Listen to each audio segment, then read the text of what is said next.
The mirror catches the gaslight and fractures it into gold. A woman stands perfectly still as her maid tightens the corset another inch, then another, until breath becomes a controlled luxury. Her waist is the correct size now, fashionable, admired. On the dressing table sits a dainty bottle, labeled in elegant script, promising calm nerves, lifted spirits, and a body obedient to society's demands.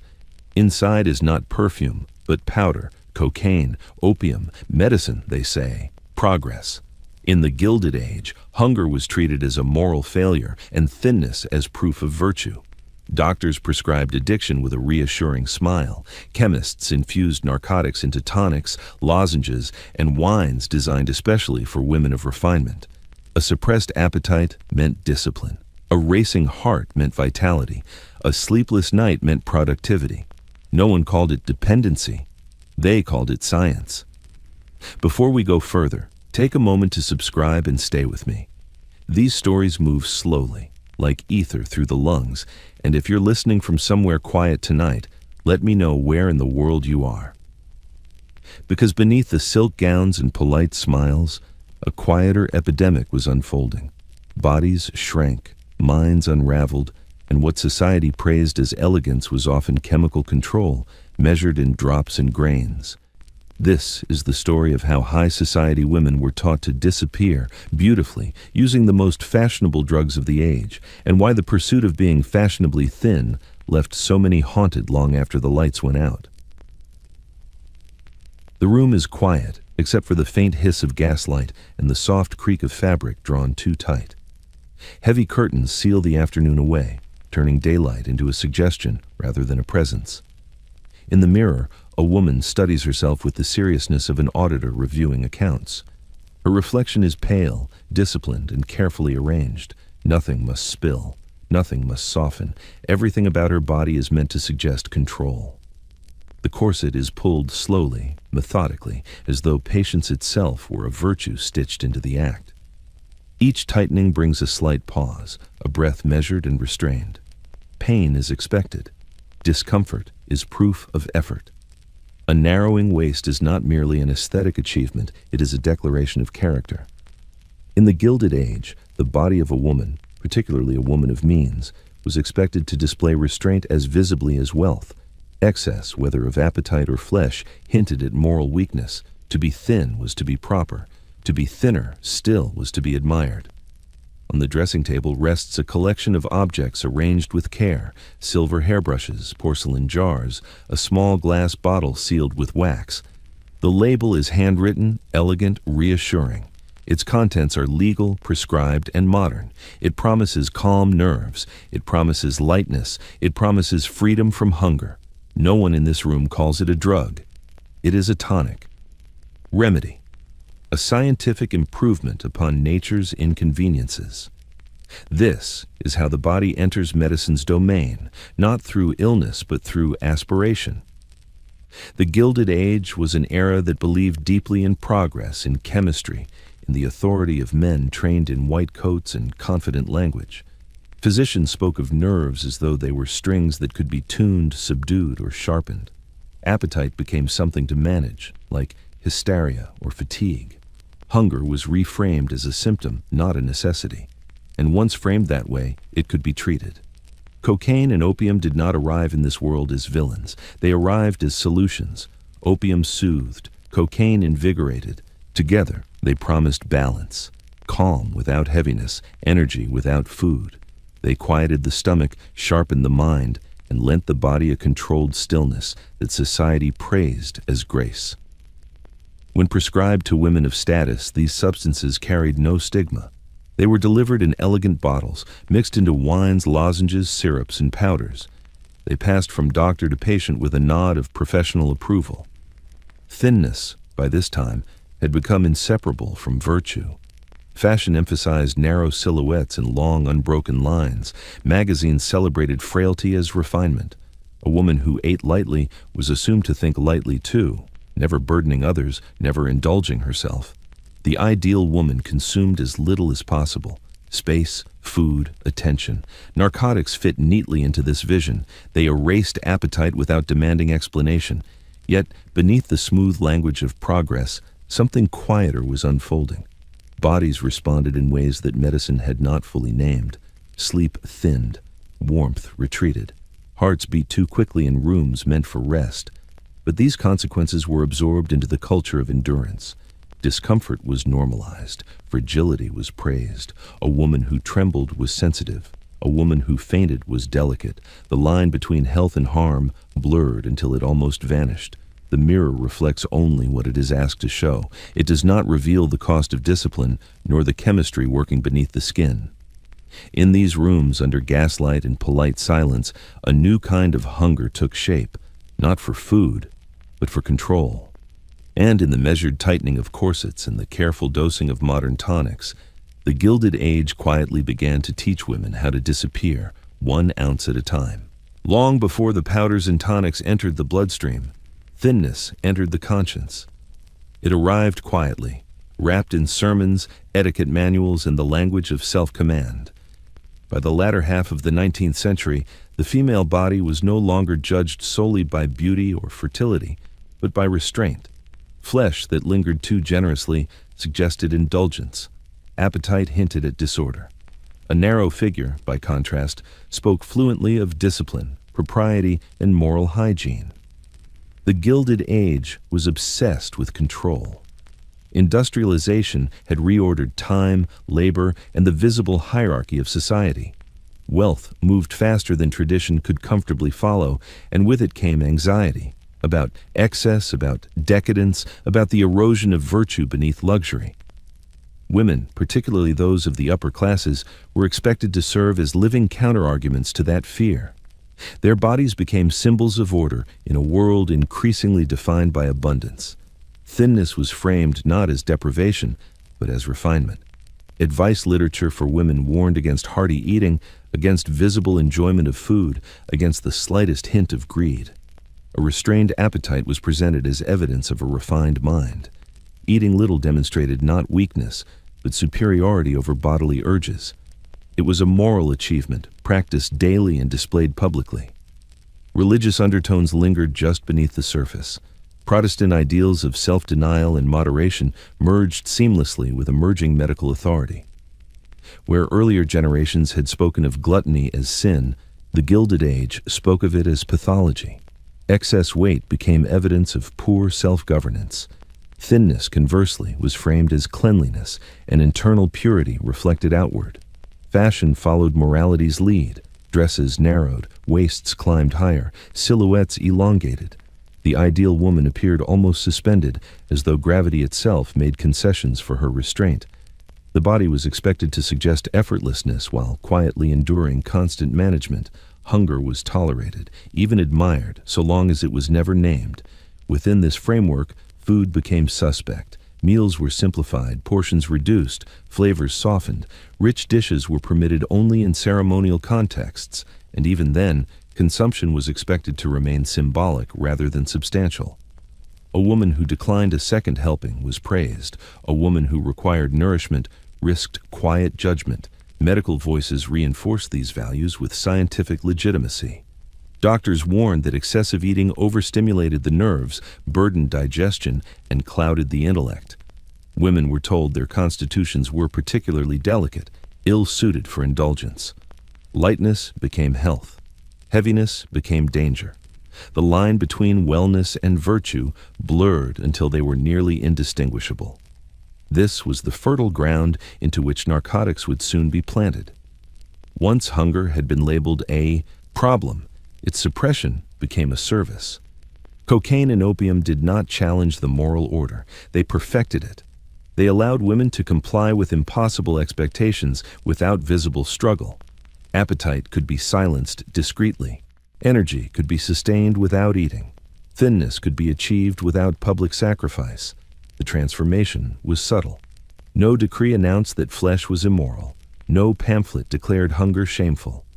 Instead, the idea seeped in through repetition, through praise and omission, through what was admired and what was quietly corrected.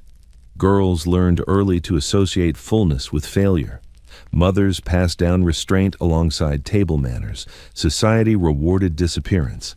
Thinness became a language, spoken fluently by those who wished to signal virtue without words, and as that language grew more rigid, fewer women could speak it unaided.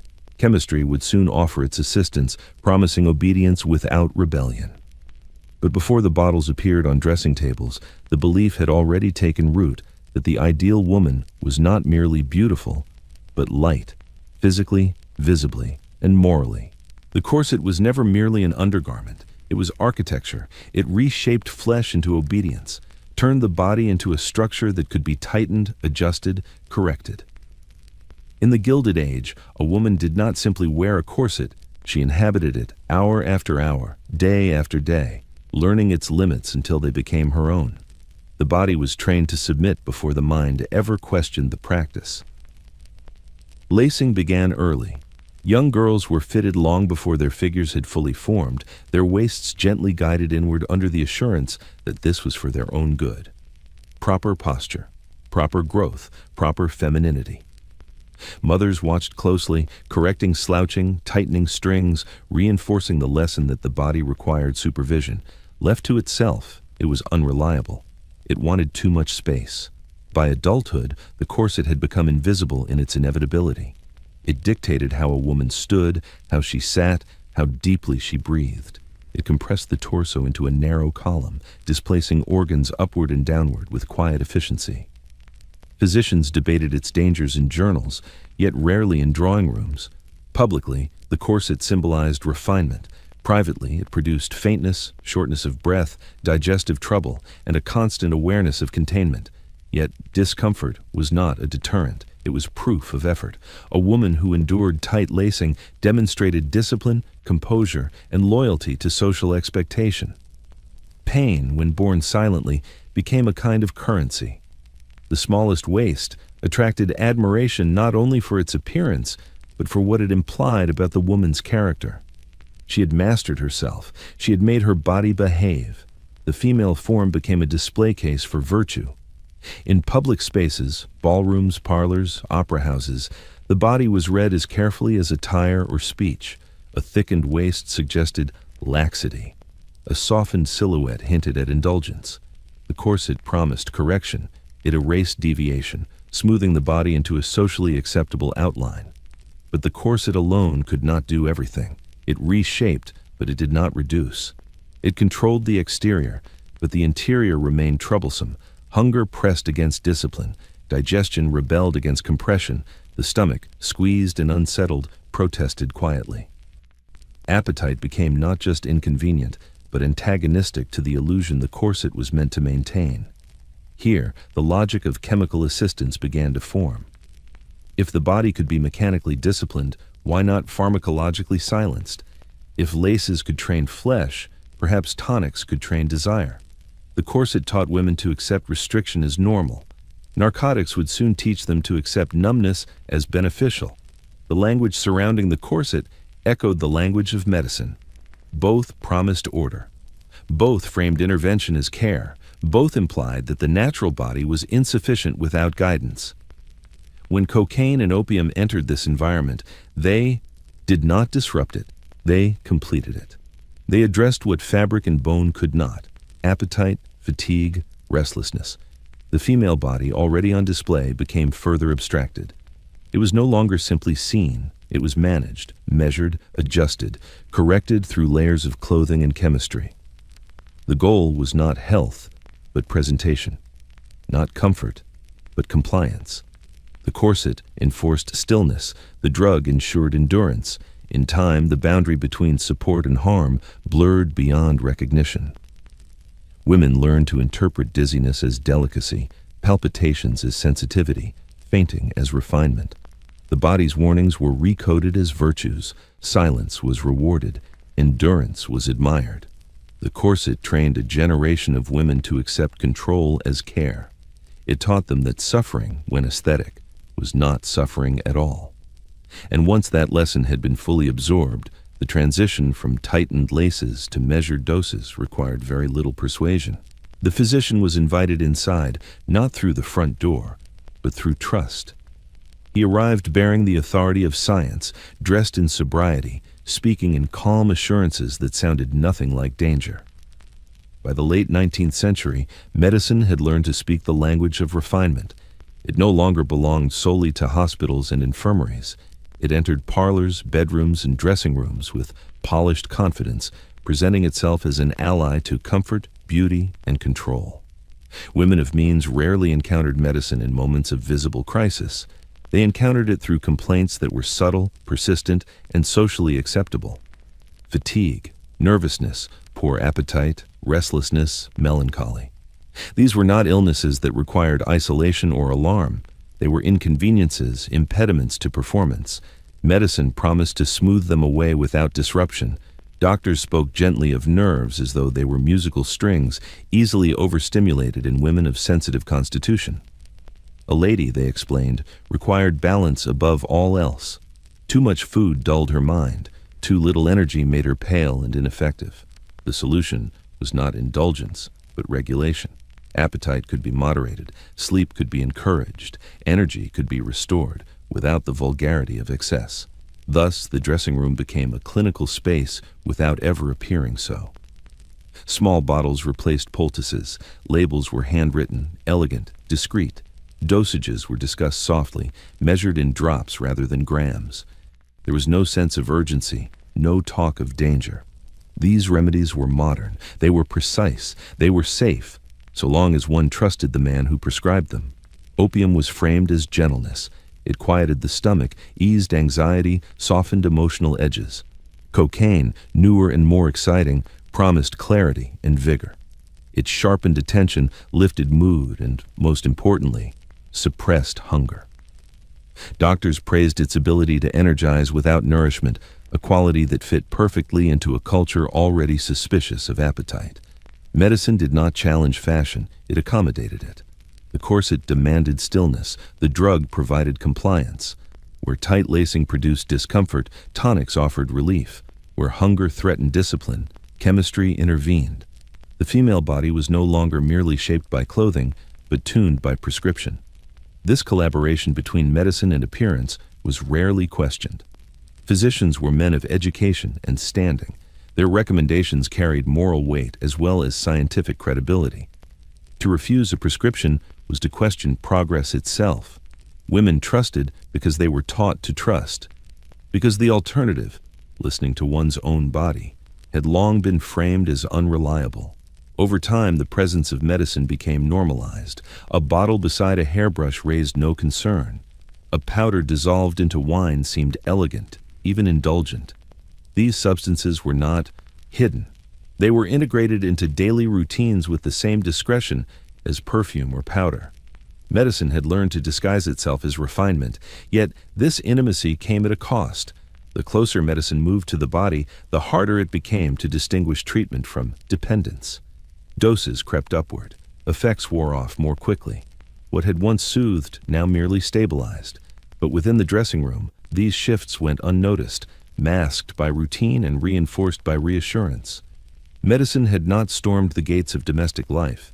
It had been invited in, offered a chair, trusted to behave, and once seated comfortably among silk gowns and silver mirrors, it quietly began to rewrite the terms of what it meant to be well, replacing nourishment with chemistry and teaching women to accept pharmacological obedience as care. The doctor's voice was calm, practiced, and absolute. He spoke not in warnings, but in certainties.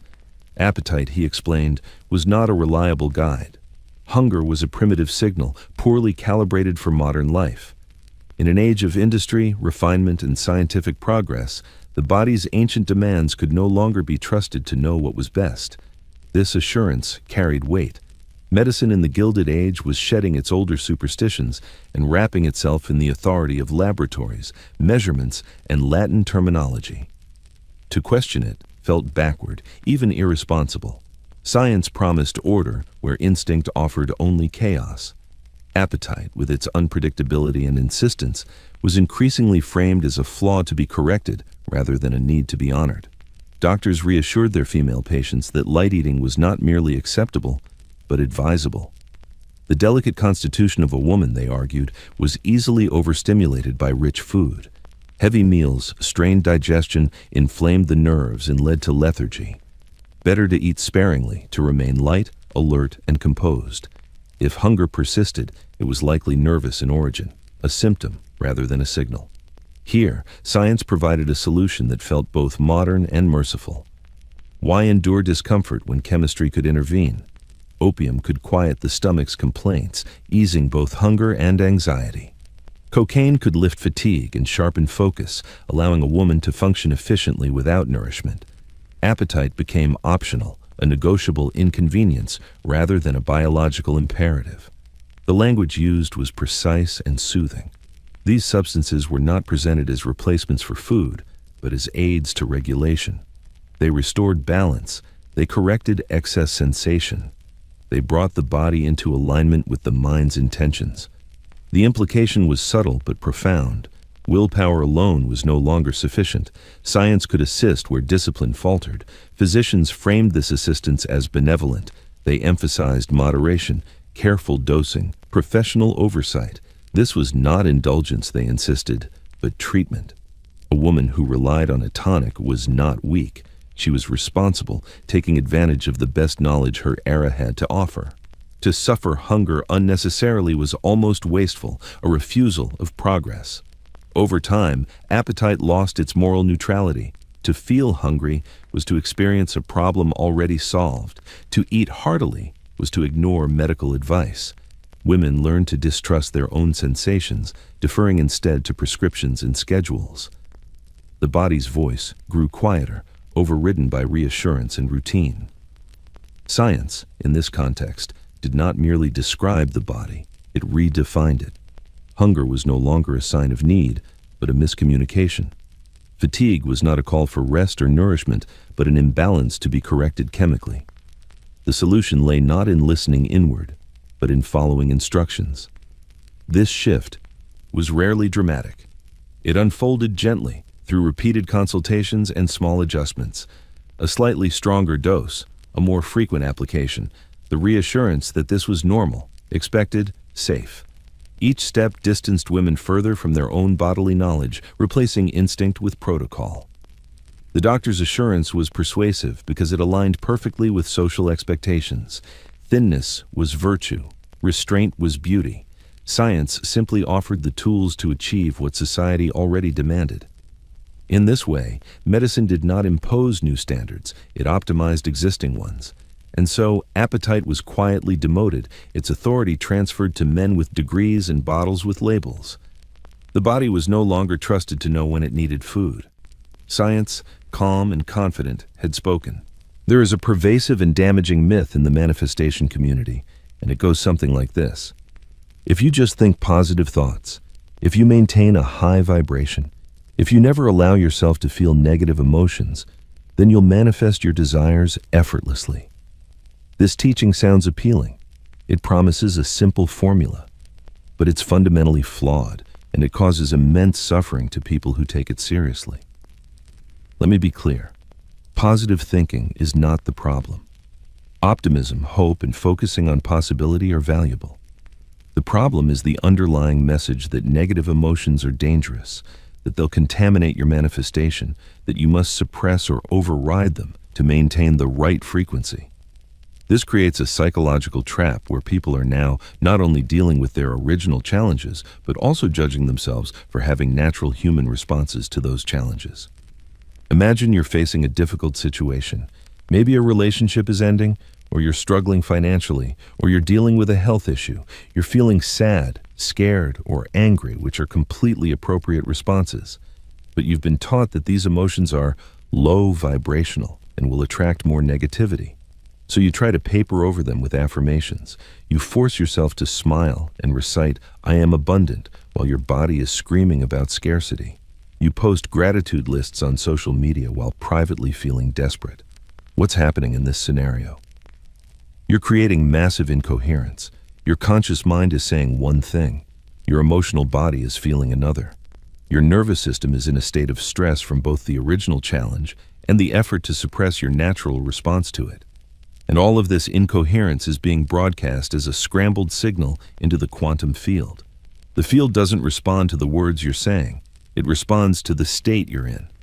And when you're in a state of pretending everything is fine while internally struggling, the message the field receives is, I'm in conflict. I'm fragmented.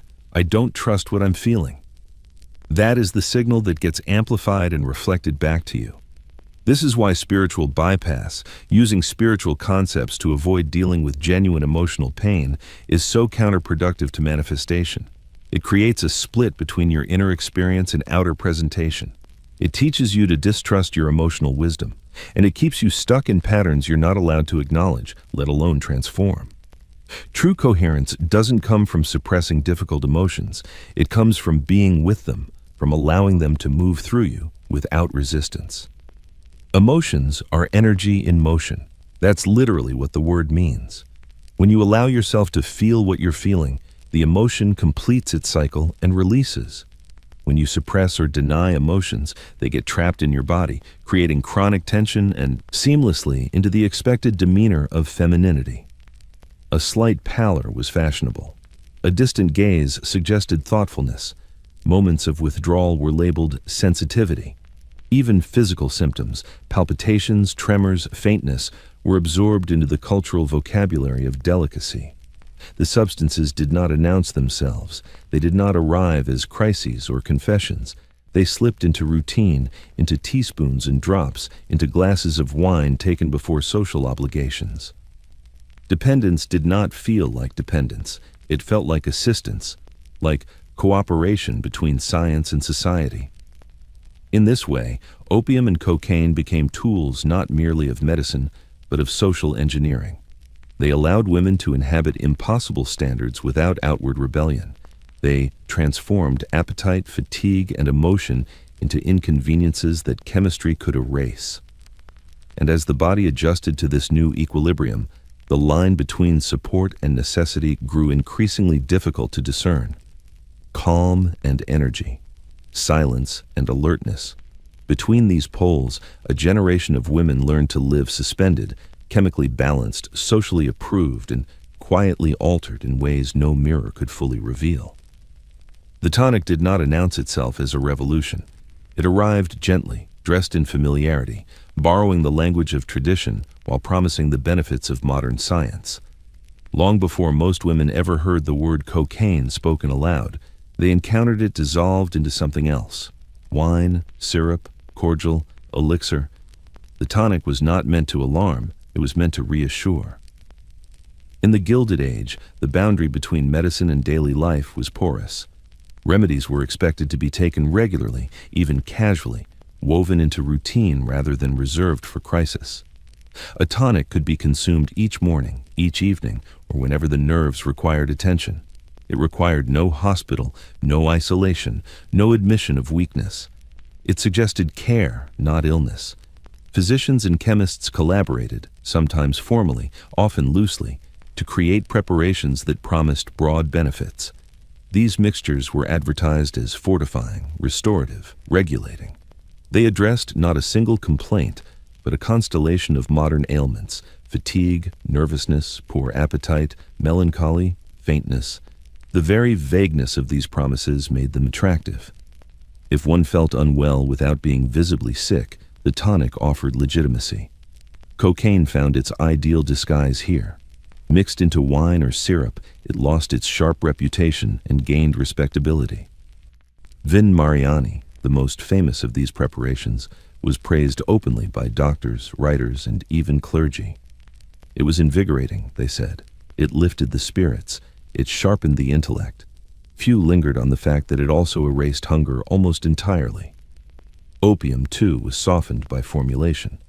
In laudanum and other tinctures, it appeared almost gentle, measured, familiar, historically sanctioned. Taken in drops, it felt controlled, civilized. Combined with alcohol or sweeteners, it became palatable, even comforting. The line between medicine and indulgence blurred, then disappeared. What made the tonic especially powerful was its accessibility. Unlike a prescription meant for short-term use, tonics were often recommended indefinitely. They were described as supportive, not corrective, something to rely on rather than recover from. A woman might take the same tonic for years without ever being told to stop. Language did the work of concealment. These preparations were said to strengthen the nerves or restore vitality. They were framed as nourishment of a different kind, feeding the system without burdening digestion. For women encouraged to eat lightly, this was a perfect solution. Sustenance without appetite, energy without weight. The ritual itself reinforced trust. A measured pour, a familiar glass.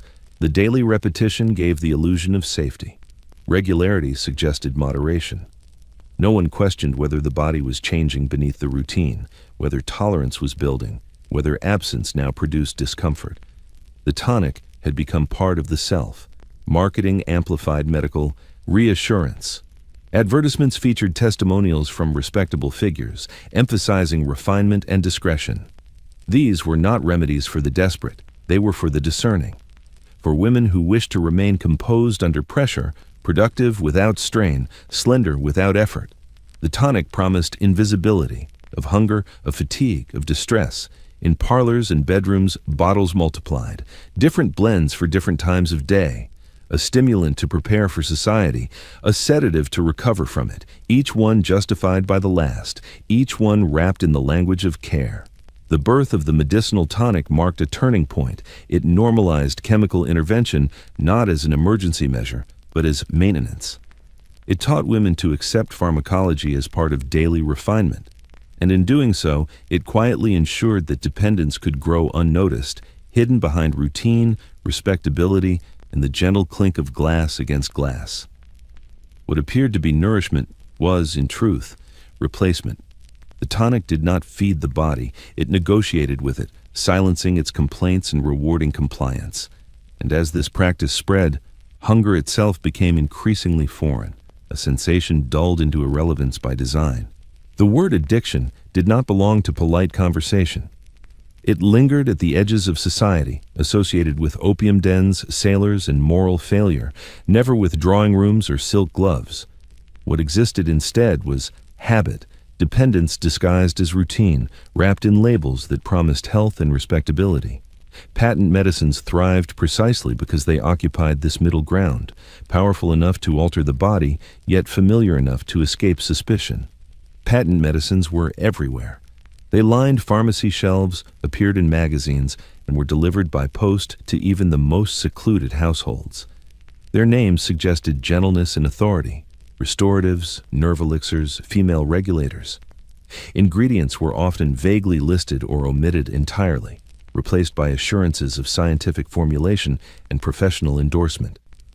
Transparency was unnecessary when trust was assumed.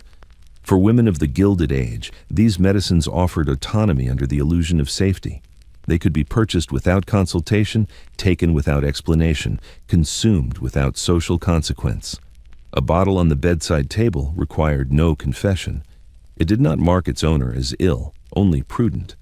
To take a patent medicine was to participate in modern life, to demonstrate awareness of one's own needs and the means to address them. Many of these preparations contained cocaine, opium, or both. The doses varied, sometimes wildly, but consistency was not the point. Effect was. A woman who felt restless took a calming syrup. A woman who felt sluggish reached for a tonic. Appetite again was quietly erased. Hunger dissolved into absence, replaced by a vague sense of lightness that society rewarded. The genius of patent medicine lay in its language. Advertisements spoke not of suppression or control, but of harmony. These remedies promised to restore balance, to align body and spirit, to smooth the frictions of modern existence. They were described as companions rather than treatments, aids to daily living rather than interventions. Respectability shielded these substances from scrutiny. A woman who drank cocaine-infused wine was not seen as reckless. She was cultured. A woman who relied on laudanum for sleep was not questioned. She was sensitive. Dependence became invisible when it matched expectation. Doctors often tolerated or even encouraged the use of patent medicines, particularly when they aligned with prescribed treatments.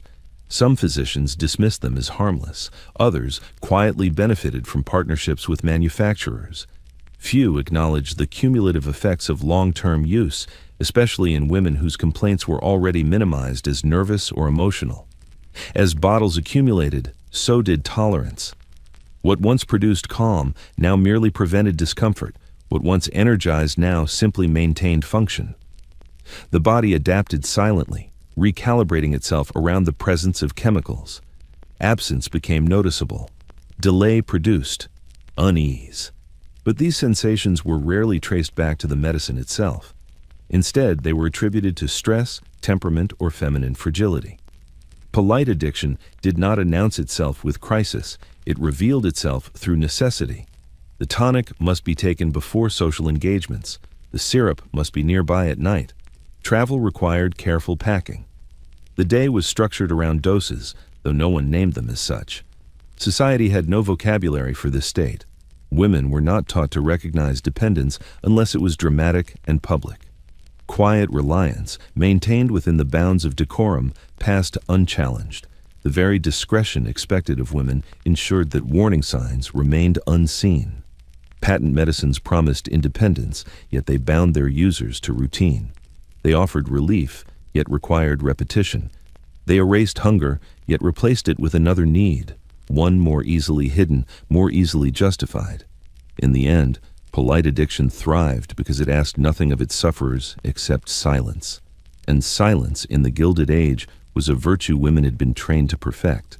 The bottles were small, elegant, and reassuringly heavy in the hand. Some were clear, revealing liquids the color of amber or wine. Others were dark, their contents hidden from light and scrutiny alike. Gold lettering traced promises along the glass: vitality, calm, balance, refinement. These were not objects meant to alarm, they were meant to be displayed. In the Gilded Age, appearance mattered not only in people, but in things. A remedy's vessel spoke before its contents ever did. Beauty implied safety. Careful design suggested care and formulation. A well-made bottle was assumed to hold a well-made solution. Women trusted what looked respectable, what matched the aesthetic of their surroundings. Medicine, once crude and bitter, learned to seduce. These tonics were placed deliberately, on dressing tables beside perfume, in cabinets near fine china, sometimes decanted into crystal, indistinguishable from cordial or wine. Their presence blended seamlessly into domestic life. A visitor might notice them without recognizing them as medicine at all. They became part of the visual language of refinement. Manufacturers understood this intimately. They invested in labels that evoked science without intimidation, luxury without excess. Latin phrases, ornamental borders, and signatures lent authority. Testimonials from doctors, artists, and social figures reassured consumers that these products were both fashionable and wise. To take them was to participate in progress. Beauty itself became part of the medicine's effect. A woman who poured from a lovely bottle believed she was caring for herself. The ritual reinforced compliance. It felt intentional, thoughtful. Even when the contents altered mood or appetite, the experience felt controlled. The bottle framed the act as refinement rather than reliance. Within these vessels, cocaine and opium were transformed. Stripped of their harsher associations, they became invisible. What mattered was not what they contained, but what they promised. Suppressed hunger was recast as elegance. Heightened energy was described as vitality. Calm was equated with composure. The body's responses were filtered through the expectations the bottle itself created. This packaging also distanced users from consequence. When discomfort appeared, palpitations, trembling, sleeplessness, it was easy to blame temperament rather than the tonic. After all, something so carefully presented could not be harmful. Its beauty suggested benevolence. Over time, the bottle became a symbol of control. It represented mastery over appetite, mood, and fatigue. To possess it was to possess solutions. Women learned to associate these objects with stability. Without them, the day felt unstructured, uncertain. With them, everything seemed manageable. The glass and gold also protected manufacturers from scrutiny. Questioning such products felt impolite, even ungrateful. They were gifts of modern science, wrapped beautifully for acceptance. Critics who raised concerns were dismissed as alarmists or moralists resistant to progress. In this way, beauty did more than sell medicine. It concealed it. The visual language of refinement softened reality, turning chemistry into decor. What altered the body most profoundly was also what blended in most perfectly. As bottles multiplied across parlors and bedrooms, so did dependence. Yet it remained unnamed, hidden behind ritual and design. Addiction did not arrive as a shadow or a stain. It arrived as something lovely, something admired, something placed carefully where it could be seen and never questioned. The word nerves carried remarkable power. It explained everything and nothing at once. A woman might suffer sleeplessness, loss of appetite, trembling hands, sudden tears, or a racing heart, and the explanation would arrive swiftly and without alarm. Her nerves were strained. No further inquiry was required.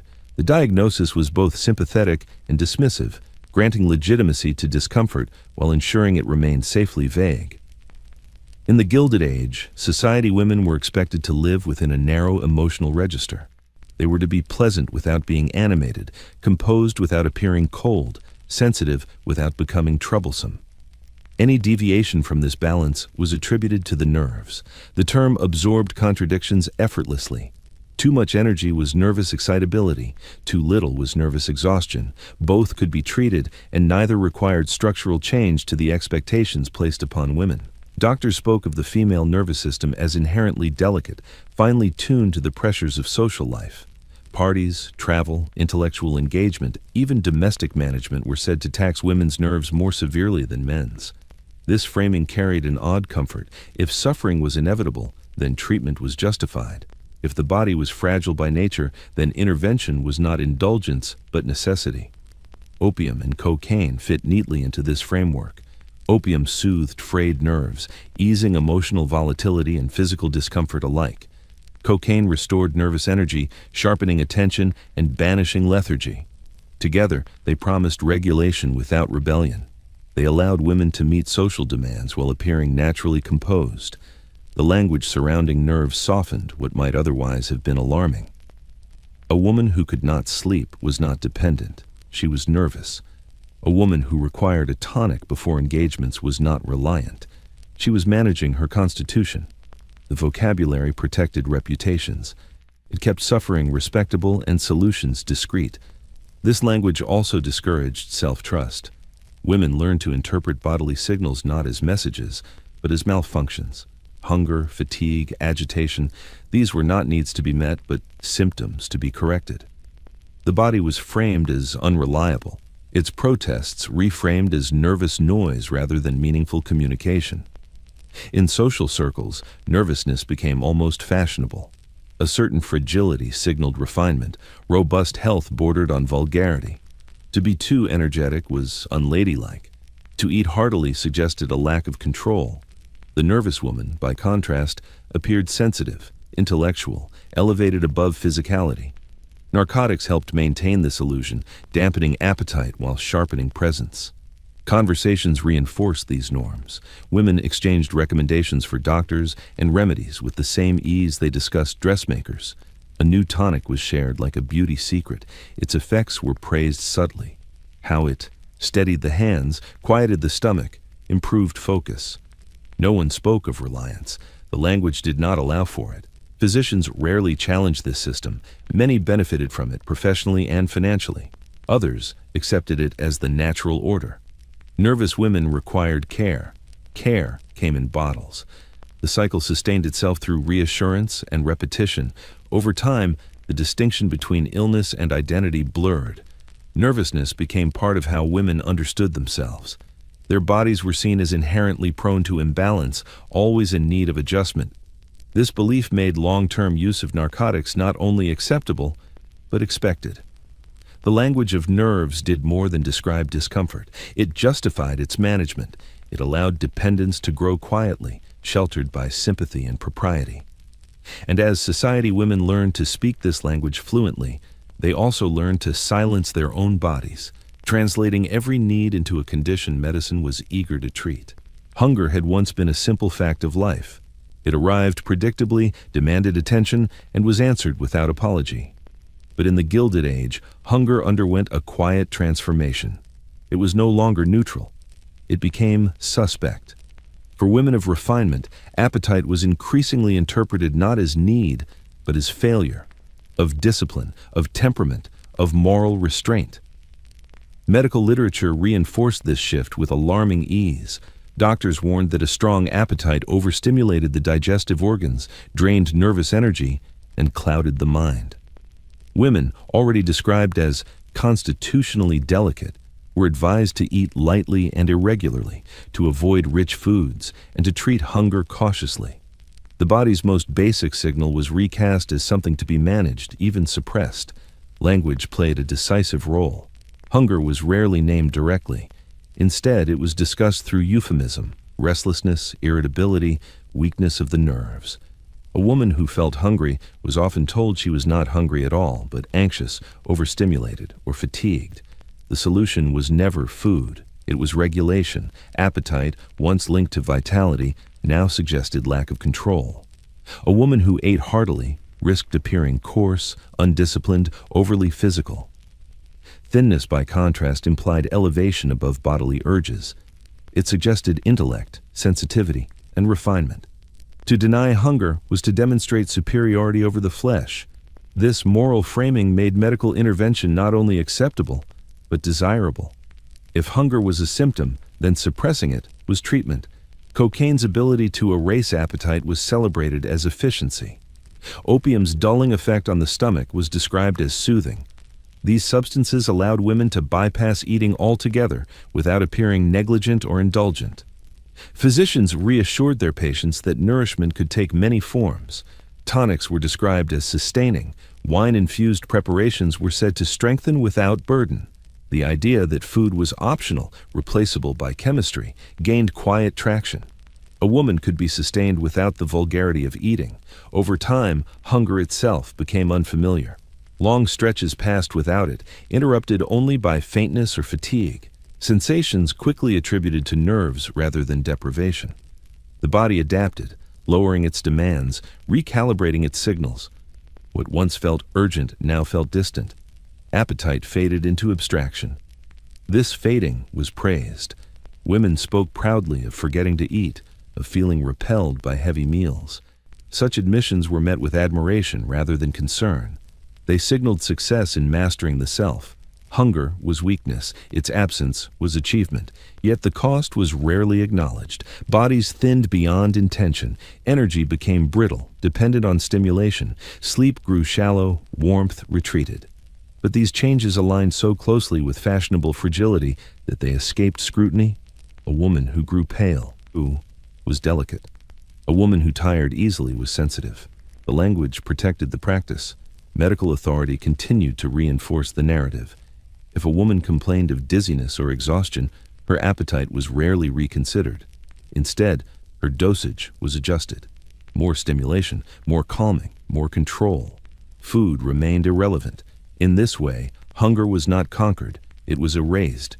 Its disappearance was treated as progress, not loss. Women learned to distrust it, then to forget it entirely. The body's call for nourishment was replaced by routines of dosing and denial.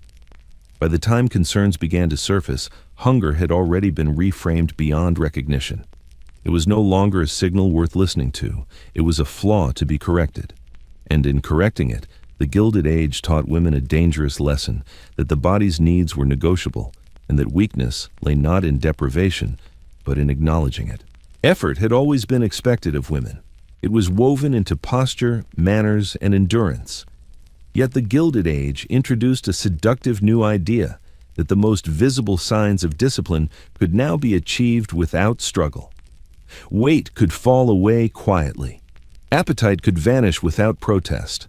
The body, once an unruly presence requiring constant negotiation, could be persuaded, chemically, to comply. This promise felt revolutionary precisely because it appeared gentle. No public fasting, no visible denial, no confessions of hunger or fatigue. The modern woman was not meant to suffer openly, she was meant to glide. Cocaine and opium, delivered through tonics and wines, offered a way to appear effortlessly restrained, as though virtue itself had become instinctive. Physicians praised this development as progress. Why burden a sensitive constitution with hunger when science could intervene? Why demand willpower when chemistry could assist?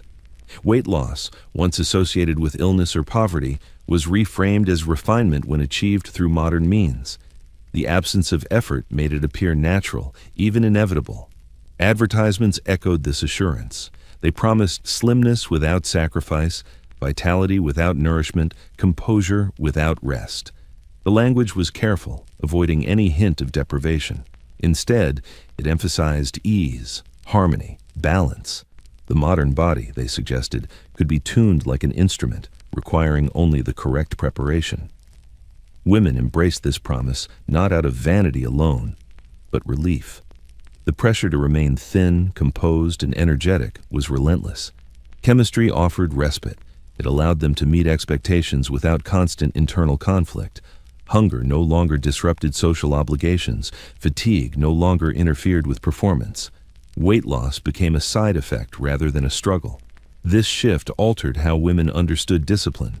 Self-control was no longer measured by resistance to appetite, but by adherence to routine. Taking the tonic became the discipline. Following the prescription replaced listening to the body. Compliance felt responsible, modern, and correct. The disappearance of effort also made consequences harder to trace. When weight fell away without struggle, it seemed earned rather than induced. When energy surged, it felt deserved rather than borrowed. Women credited themselves for results achieved through chemistry, reinforcing trust in the method. Over time, this trust deepened. If one tonic worked, another might improve the effect. Dosages adjusted, routines solidified. The body adapted, demanding more stimulation to maintain the same result. Yet, this escalation remained invisible, cloaked in the promise of ease. The idea of effortless improvement extended beyond weight. Mood, productivity, even personality felt malleable. A woman could be calmer, sharper, lighter, simply by adjusting her intake. This control was intoxicating. It suggested mastery over the self, without confrontation. But ease came at a cost. Without hunger to signal need, without fatigue to enforce rest, the body was pushed beyond its limits quietly. Weight loss continued past health into fragility. Energy flickered, dependent on constant reinforcement. The illusion of effortlessness masked a growing dependence. Still, society praised the result. Compliments focused on appearance, not condition. A thinner figure invited admiration. A composed demeanor earned respect. No one asked how these outcomes were achieved. Effortlessness was the point. The modern promise was not merely that women could be thin, it was that they could be thin without appearing to want it. Chemistry made desire disappear along with appetite, and in doing so, it taught a generation that improvement should feel easy, that struggle was unnecessary, and that the quietest changes were often the most dangerous. In the polished parlors of the Gilded Age, a glass of wine was never merely a drink. It was ritual, social lubricant, and statement all at once. And somewhere between the clink of crystal and the faint aroma of roses, it became a vessel for something else entirely. Cocaine, dissolved invisibly into the liquid, offering vitality without consumption, energy without food. The wine promised more than refreshment. It promised mastery over the body and over society's expectations. Cocaine wine arrived with the weight of legitimacy. Doctors recommended it openly. Pharmacists praised it discreetly. Society columns and advice books, careful not to alarm, described its effects as enlivening, restorative, and even fashionable. The paradox was never noted. The stimulant, now legal and refined, suppressed appetite while producing energy, a combination previously unattainable except through effort, deprivation, or risk. In the glass, constraint became pleasurable. The ritual of consumption was as important as the liquid itself. Wine poured from a polished decanter, sipped with care, never hurriedly. The act conferred control, poise, and civility. It transformed a physiological intervention into social theater. A lady who reached for the tonic discreetly maintained decorum while subtly asserting command over her body. She displayed refinement, and the stimulant's effect remained invisible to onlookers. Cocaine, in this form, reinforced the age's obsession with performance. Fatigue could be banished. Alertness could be maintained for hours of social engagement. Meals could be declined without explanation, as hunger itself became quiet, almost absent. A woman could navigate balls, luncheons, and visits with apparent ease, her body performing with the efficiency of a well-run household. It was the embodiment of the Gilded Age ideal, delicate, disciplined, and yet ceaselessly productive. The cultural framing mattered as much as the chemistry. Energy was praised as vitality, hunger suppression as refinement, and faint paleness as the hallmark of sensitive femininity. No one questioned the source of these effects. The appearance of composure sufficed. Even dependence, when measured in doses and moderated through ritual, was indistinguishable from propriety. The stimulant was part of etiquette, part of personal management, part of invisible social currency. Cocaine wine also carried a promise of liberation. Women constrained by the demands of family, society, and body could for a time escape the tyranny of instinct. Appetite no longer dictated behavior. Fatigue no longer limited attendance. The body, it seemed, could be persuaded to align perfectly with expectation, performing without complaint. This created a subtle illusion of control, a belief that one was achieving excellence through self-discipline alone rather than through chemical intervention. Yet the consequences lurked beneath the surface. Energy gained chemically was brittle, appetite suppressed. Chemically was silent, but its absence distorted signals of need. The body adapted, demanding more to maintain the same performance. Palpitation, tremor, and sleeplessness were interpreted as sensitivity, refinement, or nervousness, never as warning signs. In the delicate interplay between ritual and chemistry, dependence grew quietly, almost invisibly. Cocaine wine was more than a tonic. It was a social instrument, a signal of sophistication, and a practical tool for invisibly enforcing discipline. It exemplified the era's obsession with appearance, performance, and control, transforming a stimulant into a marker of virtue. In every carefully measured sip, the body was guided, the appetite erased, and the illusion of effortless vitality became the standard. In this glass, Gilded Age women learned that refinement demanded compliance, and the compliance could be bought, quietly, from the bottle. Opium arrived in the drawing rooms of the Gilded Age cloaked in gentility. It was not the substance of sailors or opium dens. It was a remedy for nerves, a balm for sensibility, a quiet companion for the modern woman who wished to remain composed. In delicate hands, opium was transformed from something dangerous into something respectable, framed as care rather than indulgence, treatment rather than vice. Physicians spoke of the female constitution as inherently sensitive. The slightest emotional disturbance could disrupt the equilibrium of body and mind, they argued. Anxiety, restlessness, insomnia, even mild digestive complaints were attributed to nerves. Opium promised relief. It quieted the stomach, slowed the pulse, dulled the edges of sensation, and allowed the wearer to perform her social and domestic duties without visible strain. Pain, internal or external, became manageable. The ritual of administration was as carefully curated as the medicine itself. Measured doses, often mixed into wine, syrups, or lozenges, were taken with discretion. The act was private, almost ceremonial, conducted in silence behind silk curtains or in the corner of a quiet room. Its use was so seamlessly integrated into daily life that dependency remained invisible. The tonic was merely part of the day's schedule, a companion like a maid or a book. Opium's effect was subtle but profound. It produced a calm that was admired socially, reinforcing the association of fragility with refinement. A woman who appeared serene, even distant, was interpreted as thoughtful, sensitive, elevated. Nervous agitation, restlessness, or irritability were smoothed into composure. The body's natural reactions to hunger, fatigue, or stress were quieted, and the appearance of ease was preserved, as though self-command alone had produced it. This quiet sedation created a paradox.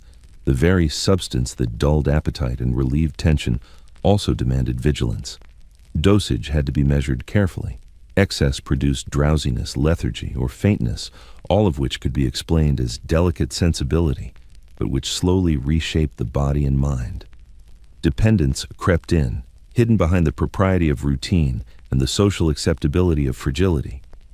Opium also reinforced the era's moral framework. Women were expected to be delicate, attentive, and emotionally controlled, yet constantly alert to the needs of others. Society rewarded invisibility, silence, and restraint. Opium provided the physiological support for these demands. It allowed women to meet impossible expectations without visible struggle. masking physical and emotional fatigue with chemical composure. The social language surrounding opium further obscured its consequences. Doctors described it as gentle and restorative. Advice books recommended it as an aid for the constitution. Columnists praised its use for women of refined sensibility. Each endorsement reinforced the notion that dependency was not only acceptable but virtuous when applied correctly. Yet beneath the surface, the body learned to rely on what appeared to be care. Appetite waned, energy faltered without supplementation, and sleep patterns became fragile. The mind, soothed chemically, adapted to absence, finding its own sensations unreliable. Women learned to equate calm with health, numbness with refinement, and dependency with propriety. Opium for ladies of sensibility was more than a medicine, it was a tool of social conformity. It transformed nervous fragility into elegance, distress into refinement, and hunger into irrelevance. In silken drawing rooms beneath the polite gaze of society, a quiet chemical revolution unfolded. The body was shaped not only by clothing or posture, but by subtle chemical guidance, teaching that compliance, invisibly maintained, was the highest form of propriety. The pages of fashion magazines, glossy and perfumed, were not merely collections of styles, they were manuals of behavior, guides to propriety, and quiet conduits for medical instruction. Amid the illustrations of flowing gowns, cinched waists, and delicate gloves, subtle messages were embedded about restraint, self-control, and the management of appetite. In the Gilded Age, reading the latest fashion was also a lesson in compliance. Articles described the ideal female figure with precision, praising narrow waists, elongated limbs, and graceful posture. Words like delicacy, refinement, and sensibility were repeated across columns, transforming aesthetics into moral imperatives. To appear delicate was to signal virtue. To appear composed was to display self-mastery. And in this discourse, appetite, always unwelcome, was seldom mentioned directly. Its suppression was implied, understood, and admired. Advice columns became vehicles for silent prescriptions. Physicians, often consulted by magazine editors or quoted under pseudonyms, suggested routines to manage the body. Gentle exercise, light meals, measured tonics, and careful dosing were recommended without alarm. Women were encouraged to follow these instructions discreetly as part of their refinement. The language was careful. It framed intervention as decorum rather than treatment, compliance as elegance rather than dependence. Illustrations reinforced these lessons. Drawings depicted women in poised, upright stances, hands delicately folded, waists impossibly small. A faint blush suggested health without indulgence. These images normalized restraint, teaching readers to value composure over appetite, appearance over comfort. The visual rhetoric implied that beauty was inseparable from control, and the control could be guided chemically as well as mechanically. The magazines also cultivated trust in modern science. Testimonials, purportedly from doctors or social authorities, praised the benefits of tonics and remedies. Subtle advertisements suggested that opium and cocaine could calm the nerves, sharpen attention, or suppress hunger, all without disturbing the wearer's dignity. The prescription was silent, yet effective.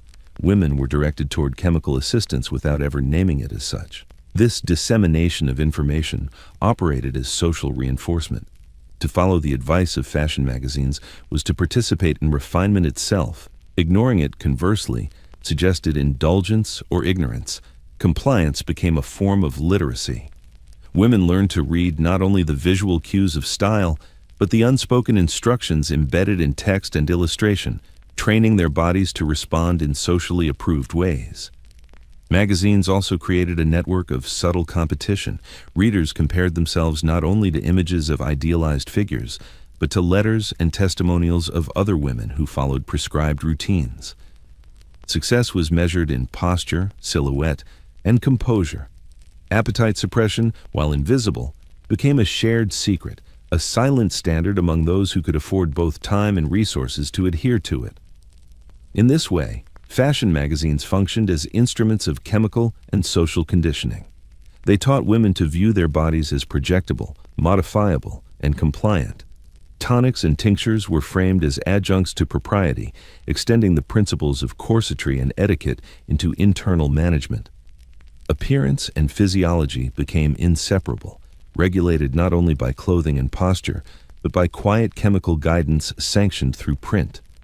By the end of the century, the line between social expectation and medical intervention had blurred. Appetite, fatigue, and temperament were all quietly molded according to a standard promoted through text and illustration. The magazines did not command dependence, they suggested it. They taught a generation of women to seek guidance in their reflections, in ink and in bottles placed discreetly on their dressing tables, shaping bodies and behavior without overt coercion. In the quiet parlors and well-appointed bedrooms of the Gilded Age, dependence was never named. Physicians who supplied the tonics, syrups, and powders observed their effects with clinical detachment, yet rarely acknowledged the slow accumulation of reliance forming beneath the surface. Opium and cocaine, taken in measured doses, reshaped appetite, energy, and temperament, but their prolonged use was framed as management rather than necessity. The habit was invisible precisely because no one wished to see it. Doctors had learned to interpret women's bodies through the lens of refinement. Faintness, palpitations, insomnia, or jittery hands were rarely read as chemical consequence. Instead, they were attributed to the natural delicacy of the female constitution, the strain of social obligations, or nerves overstimulated by the pressures of polite society.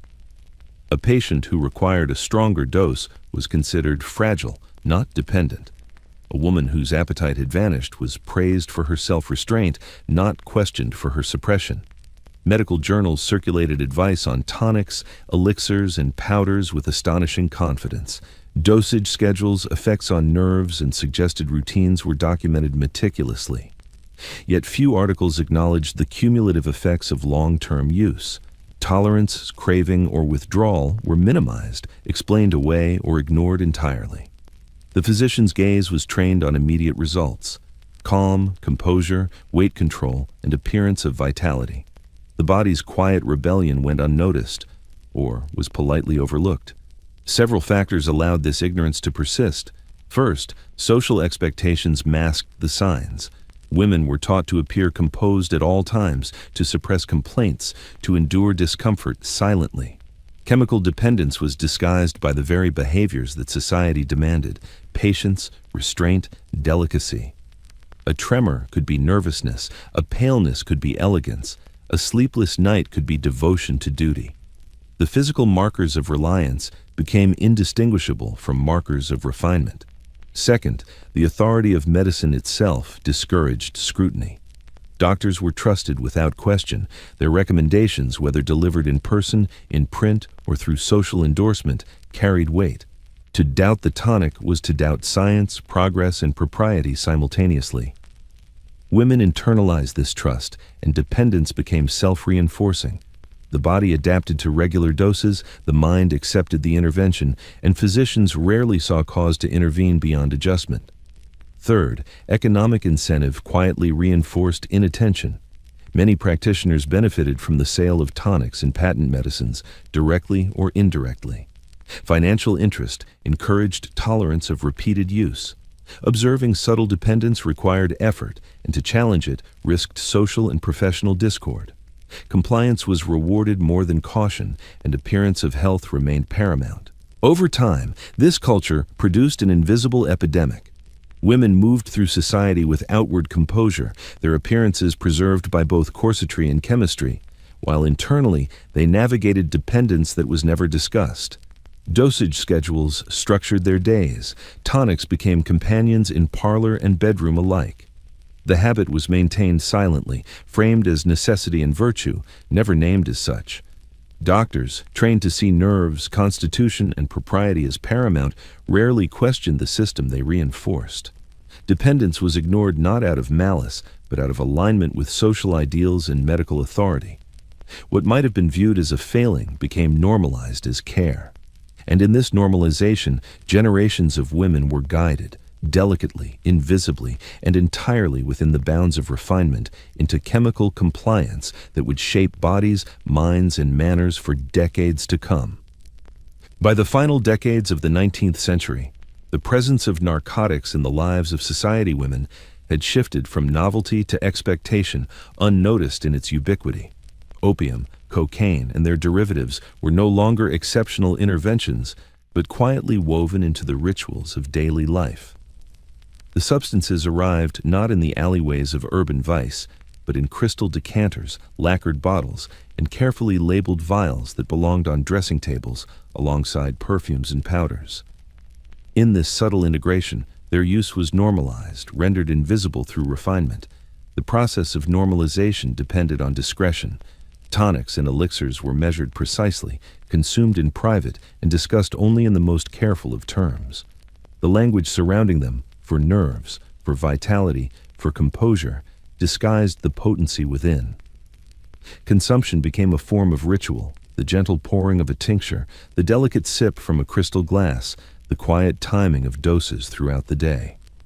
The act itself was unremarkable, yet it quietly shaped body and mind alike. Medical authority lent legitimacy to this normalization. Physicians reassured their patients that these interventions were scientific, precise, and tailored to the female constitution. Any discomfort, restlessness, dizziness, faintness was attributed not to chemical influence, but to sensitivity, fragility, or social strain. A woman who required a slightly larger dose was not dependent, she was delicate. A woman whose appetite had vanished was not deprived, she was disciplined. The consequences were reinterpreted, absorbed into the social vocabulary of propriety. Social expectations reinforced the quiet acceptance of narcotics. Women were encouraged to appear composed, to maintain refinement, and to suppress outward expression of discomfort. They were trained to equate endurance with virtue. In this context, a chemical aid that allowed performance without visible effort was praised rather than questioned. Dependency became socially invisible precisely because its manifestations, faintness, paleness, nervous agitation, were already considered signs of refinement. Fashion itself played a role. The narrow silhouette, the elevated posture, and the poised carriage demanded by corsetry could be maintained more easily with chemical assistance. Appetite suppression allowed adherence to the restrictive diets implied by these fashions, while stimulants or sedatives helped navigate social obligations without physical complaint. The narcotic became an invisible partner in the choreography of refinement, an extension of dress and decorum. Public discourse rarely addressed the implications. Newspapers, journals, and advice columns celebrated energy, composure, and health while ignoring the sources of these traits. Women learned to interpret their own bodies through the lens provided by society. A tremor was sensitivity, a skipped meal was virtue, a sleepless night was dedication. Chemical dependence was coded into virtue itself, and therefore rendered invisible. Over time, this quiet normalization altered perception. Narcotics were no longer merely medicine, they were instruments of social compliance. They taught women to distrust instinct, to defer to expert recommendation, and to equate chemical intervention with propriety. The body's signals were reinterpreted, its needs subordinated to expectation, and its responses silently molded. In this way, the Gilded Age created a culture in which dependence could flourish unnoticed. Consumption of opium or cocaine was framed as refinement, restraint, and health. The substances were present, yet invisible. Their effects were praised, not questioned. In dressing rooms and parlors, amid lace, mirrors, and crystal, an invisible alliance was forged between social expectation and chemical obedience, a quiet normalization that would shape bodies, minds, and society itself for years to come. Even in the most carefully curated drawing rooms, the body's rebellion whispered quietly beneath the surface. Women accustomed to tonics and tinctures found that sleep, once taken for granted, became a fragile commodity. Nights stretched long and shallow. Restlessness crept in, subtle yet insistent, while the mind remained alert beyond its natural rhythm. These were the consequences rarely acknowledged aloud, for propriety demanded composure, not confession. The use of opium and cocaine, though celebrated for their effects, produced a paradox. Opium, the sedative, could calm nerves but also disrupt natural sleep cycles when taken over time. Cocaine, the stimulant, offered energy and clarity, yet inflamed the heart, racing it through hours when slumber was expected. Women experienced these effects privately, noting faint palpitations, tremors, and restive limbs, yet social language reframed them. Sleep-deprived or jittery, they were described as sensitive, excitable, or naturally delicate, preserving appearances while masking reality. Society, in its silent expectation, reinforced this masking. A lady was praised for her attentiveness, her lively conversation, her punctuality at appointments and engagements. No one inquired whether she had rested or nourished herself adequately. Endurance became a social virtue. To falter in energy or composure was to invite quiet judgment. Chemical assistance ensured that performance could be maintained even when the body demanded otherwise. Physicians, accustomed to the nuances of the female constitution, rarely framed these symptoms as consequences of their prescriptions. Trembling hands, palpitations, insomnia, each could be explained away as nerves, fragility, or excitement. The woman herself was guided to interpret her sensations within the accepted vocabulary. Faintness was refinement, wakefulness was dedication, and racing pulse was vitality. Awareness of chemical influence was unnecessary and discouraged. The illusion of self-mastery remained paramount. Even the home environment contributed to this cycle. Drawing rooms were illuminated late into the evening, gaslight casting a warm glow that encouraged wakefulness. Social gatherings extended past natural limits, yet women were expected to remain alert, graceful, and attentive. Tonics and stimulants were administered subtly, enabling compliance without public detection. The chemical companions were quiet facilitators of societal expectation, invisible but effective. This convergence of expectation and chemical intervention created a rhythm unfamiliar to the natural body. Nights lost their restorative quality. Sleep, when it came, was fitful, punctuated by dreams sharpened by stimulants or dulled by sedatives. Energy ebbed and surged artificially, leaving the wearer disconnected from instinctual signals. Hunger, fatigue, and tension were managed externally, leaving only the polished exterior for observation. Over time, the body adapted to this altered state. Baseline fatigue shifted. Heart rate remained elevated. Rest became a measure not of physical need, but of chemical scheduling. Yet women rarely questioned this adaptation. Propriety and social training framed these sensations as ordinary aspects of delicate existence. The mind learned to equate endurance with virtue, activity with refinement, and composure with health. The Gilded Age thus cultivated a peculiar duality: visible composure masking internal strain, regulated performance masking physiological rebellion. Sleepless nights and racing hearts were neither emergencies nor public concerns. They were quiet companions, inseparable from the rituals of dress, etiquette, and chemical management. In this way, the body became a site of silent labor, its obedience purchased and maintained through substances that were as invisible as they were indispensable. The pursuit of slenderness, celebrated in parlors and fashion plates, carried with it a subtle, unspoken cost. At first, the pain was small, almost imperceptible. A faint pressure under the ribs, a pinching at the waist, a slight ache in the back. These sensations were easily dismissed, reframed as the natural discomfort of refinement. A tight corset, a skipped meal, a carefully measured dose of tonic, they were all exercises in discipline, not instruments of harm. Yet over time, the body began to protest more insistently. Women learned to equate this protest with elegance. Faintness at the dinner table signified sensitivity. Shortness of breath on a staircase suggested delicacy. Trembling hands implied refinement rather than fatigue. Society, trained to admire restraint, rewarded endurance. To appear weak without appearing negligent became an art. And in this art, pain was neither acknowledged nor alleviated. It was displayed with subtle pride. Corsets, laced tightly for hours each day, forced the body into an unnatural shape. Organs shifted to accommodate the compression, digestion slowed, and breathing became shallow. Fatigue accumulated quietly, often unnoticed except for the slight pallor of the skin or the occasional sigh. Chemical aids, tonics, tinctures, stimulants, masked symptoms, allowing women to maintain composure while the strain deepened within. The The body learned to function on external assistance rather than internal equilibrium. Hunger, too, became a source of injury disguised as virtue. Appetite was suppressed chemically and socially. Cocaine erased desire. Opium dulled sensation. The absence of nourishment initially felt like mastery, a triumph of self-control. Yet over weeks and months, the body grew accustomed to scarcity. Energy wavered, bones ached, muscles weakened. Internal protest became constant, though the outward appearance of refinement remained unchanged. The social framing of pain ensured that it went unremarked. Complaints were discouraged, endurance was praised. A woman who fainted at a ball was admired for delicacy. A woman who complained of weakness was considered unrefined or imprudent.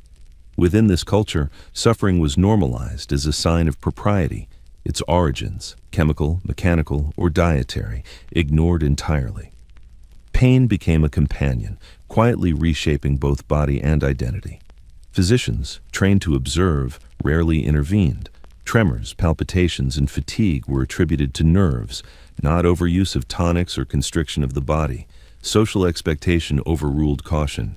The visible markers of refinement masked the internal consequences of chemical and mechanical intervention. Dependence and injury were reframed as discipline, ensuring their quiet perpetuation. Even the women themselves began to reinterpret sensation. A hollow stomach became evidence of virtue. Aching limbs were understood as proof of effort. Fainting or lightheadedness was admired as sensitivity. Pain was absorbed into the vocabulary of refinement, internalized as a measure of propriety rather than a warning. The body, once a source of instinct and guidance, became a site of obedience, its signals subordinated to aesthetics and expectation. In this way, thinness began to hurt not only physically, but socially and psychologically. The very attributes celebrated, slenderness, composure, endurance, were achieved at the expense of internal equilibrium. The cost was invisible, hidden beneath layers of silk, lace, and social approval. Yet it was real, insistent, and cumulative, shaping a generation of women who equated refinement with suffering and elegance with quiet endurance. Fragility became a currency, exchanged silently in parlors, theaters, and drawing rooms. In the Gilded Age, the slightest tremor of the hand, a pale cheek, or a faint sigh was read as refinement rather than weakness. Women were expected to appear delicate, their bodies both ornament and statement, a living testament to self-control, breeding, and aesthetic sensibility. The cultivated frailty of a lady was more than appearance. It was a declaration of propriety, a signal to the world that she adhered to the invisible rules that governed her sex. The mechanisms of this fragility were manifold. Corsets molded the torso into an unnatural shape, narrowing the waist and displacing organs. Appetite was suppressed through both chemical and social means, creating the illusion of innate delicacy. Tonics, tinctures, and stimulants smoothed over the body's protests, masking fatigue, agitation, or faintness. In combination, these elements produced a figure that seemed ethereal, almost unreal, a woman suspended between human limitation and societal expectation. Pain, discomfort, and deprivation were reframed as virtues. A faint at a ball suggested sensitivity rather than ill health. Shortness of breath while ascending a staircase was interpreted as evidence of refinement. Even sleepless nights and jittery limbs became markers of accomplishment. The woman who endured without complaint appeared disciplined, elevated, and sophisticated. Fragility was curated, practiced, and displayed with meticulous care. Social norms reinforced these behaviors. Women were praised for moderation in food, drink, and speech. Excess was criticized silently or in coded language. Indulgence implied moral or intellectual laxity. Nervousness, rather than being treated as a condition, was celebrated as part of an idealized temperament. Each symptom of frailty was interpreted through a lens that favored aesthetics over health, obedience over instinct. In this context, chemical aids became extensions of propriety, allowing women to maintain composure even as the body protested. The rituals surrounding fragility were subtle, yet exacting. A measured sip of tonic before breakfast, a drop of laudanum before afternoon rest, a careful lace of the corset, These acts structured the day. Each intervention was discreet, almost ceremonial, reinforcing the association of frailty with self-discipline and taste. Dependence was rendered invisible by routine, and the very behaviors that signaled refinement masked the body's growing reliance on chemical assistance. Fashion magazines and advice columns codified fragility, depicting slender, pale figures in precise postures, their small gestures suggestive of sensitivity and refinement. Words like delicate, ethereal, and sensitive accompanied these images, teaching women to associate visible weakness with virtue. The body became a canvas upon which social ideals were inscribed, its limits stretched and constrained by expectation. Yet, the cost of such cultivated delicacy was tangible. Energy became brittle, appetite nearly vanished, and internal systems adapted to compensate for suppression. The very qualities praised, palpable weakness, visible pallor, quiet composure, were produced not by nature alone, but by a combination of physical constraint, chemical assistance, and social conditioning. Fragility was simultaneously desired, manufactured, and endured. In the end, fragility as fashion was a performance, learned and maintained. It allowed women to navigate society with grace while concealing the true demands placed upon their bodies. Strength was invisible, weakness was celebrated. The modern lady of the Gilded Age was admired not in spite of her constraints, but because of them. Each sigh and tremor an eloquent signal of refinement, obedience, and the quiet mastery of pain as art. In the intricate dance of Gilded Age society, the act of disappearing was more than a gesture. It was an accomplishment. Women moved through drawing rooms and ballrooms as if partially insubstantial, their presence both noted and restrained. To vanish into the air of refinement, slender, pale, controlled, was to demonstrate mastery over appetite, emotion, and circumstance. Disappearance became a social currency, an unspoken badge of elegance. The rewards for this subtle vanishing were immediate and unmistakable. Compliments flowed in measured doses, remarks on posture, delicacy, and composure, careful observations of a waist cinched just so or a hand held lightly at the wrist. To be noticed without being obtrusive, admired without attracting suspicion, required both discipline and chemical assistance. Tonics and tinctures smoothed the edges of nerves and appetite, allowing a woman to meet the impossible standards imposed upon her without apparent effort. The culture of observation was pervasive. Eyes followed movements in parlors, on staircases, at evening receptions. Conversation measured not only intellect, but bodily conformity to expectation. A woman who ate sparingly, spoke softly, or trembled ever so slightly was praised as refined or sensitive. In these small, calculated absences of appetite, of sound, of weight, the social hierarchy reaffirmed itself. Disappearance became an aesthetic, a mode of communication that required no words, yet conveyed obedience, taste, and virtue. Chemical allies played a crucial role in this performance. Opium calmed the stomach and dulled internal protest. Cocaine sharpened focus and suppressed hunger. Together, they allowed women to present the body as compliant, obedient, and elegant, even when internal discomfort demanded otherwise. The social rewards were contingent on this illusion. Composure must be maintained, fragility must appear effortless, and the body must signal the ideals imposed by fashion and etiquette. Magazines and advice literature reinforced this cycle. They instructed not only on dress and posture, but on the management of the body itself. Articles praised restraint, delicacy, and quiet endurance.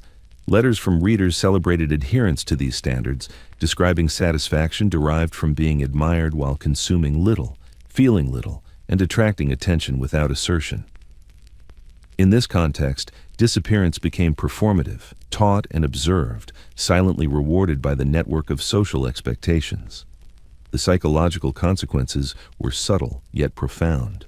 Women internalized the notion that visibility of appetite, energy, or emotion was a fault. Hunger must be quieted, fatigue ignored, nervous agitation managed. Chemical interventions became extensions of self-discipline, allowing women to navigate public spaces without revealing the body's needs or limitations. The social reward was thus inseparable from the suppression of internal signals. Over time, the act of disappearing shaped identity. The body's whispers, its signals of need or distress, were reframed as flaws, corrected, or concealed. The successful woman vanished gracefully, her presence acknowledged without challenge, her compliance admired. In this interplay of appearance, chemistry, and expectation, social reward reinforced chemical dependence, and dependence reinforced the illusion of effortless refinement. Thus, the social rewards of disappearing were both immediate and enduring. They confirmed status, celebrated discipline, and masked the underlying cost.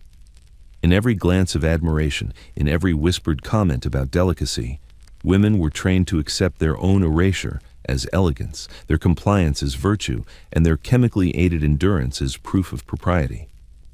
In the Gilded Age, to disappear gracefully was to succeed, and the cost of that success was carefully hidden behind layers of silk, lace, and polite discretion.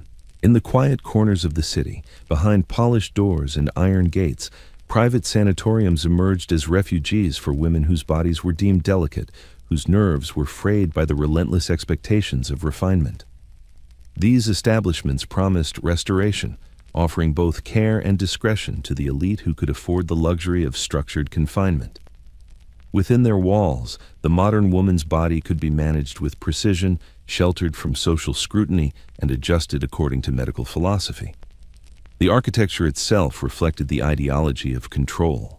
Sunlit rooms, heavy draperies, and airy porches encouraged both repose and observation. Each element was designed to influence the body subtly. The angle of the bed, the firmness of the mattress, the regulation of light and sound, all calculated to maintain calm and composure. Women were instructed in posture, breathing, and even the rhythm of their daily movements, all under the watchful eye of physicians and attendants trained to monitor without appearing intrusive. Central to the regimen was the rest cure, a method designed to quiet the overactive female nervous system. Meals were regulated, exercise limited, and conversation curtailed.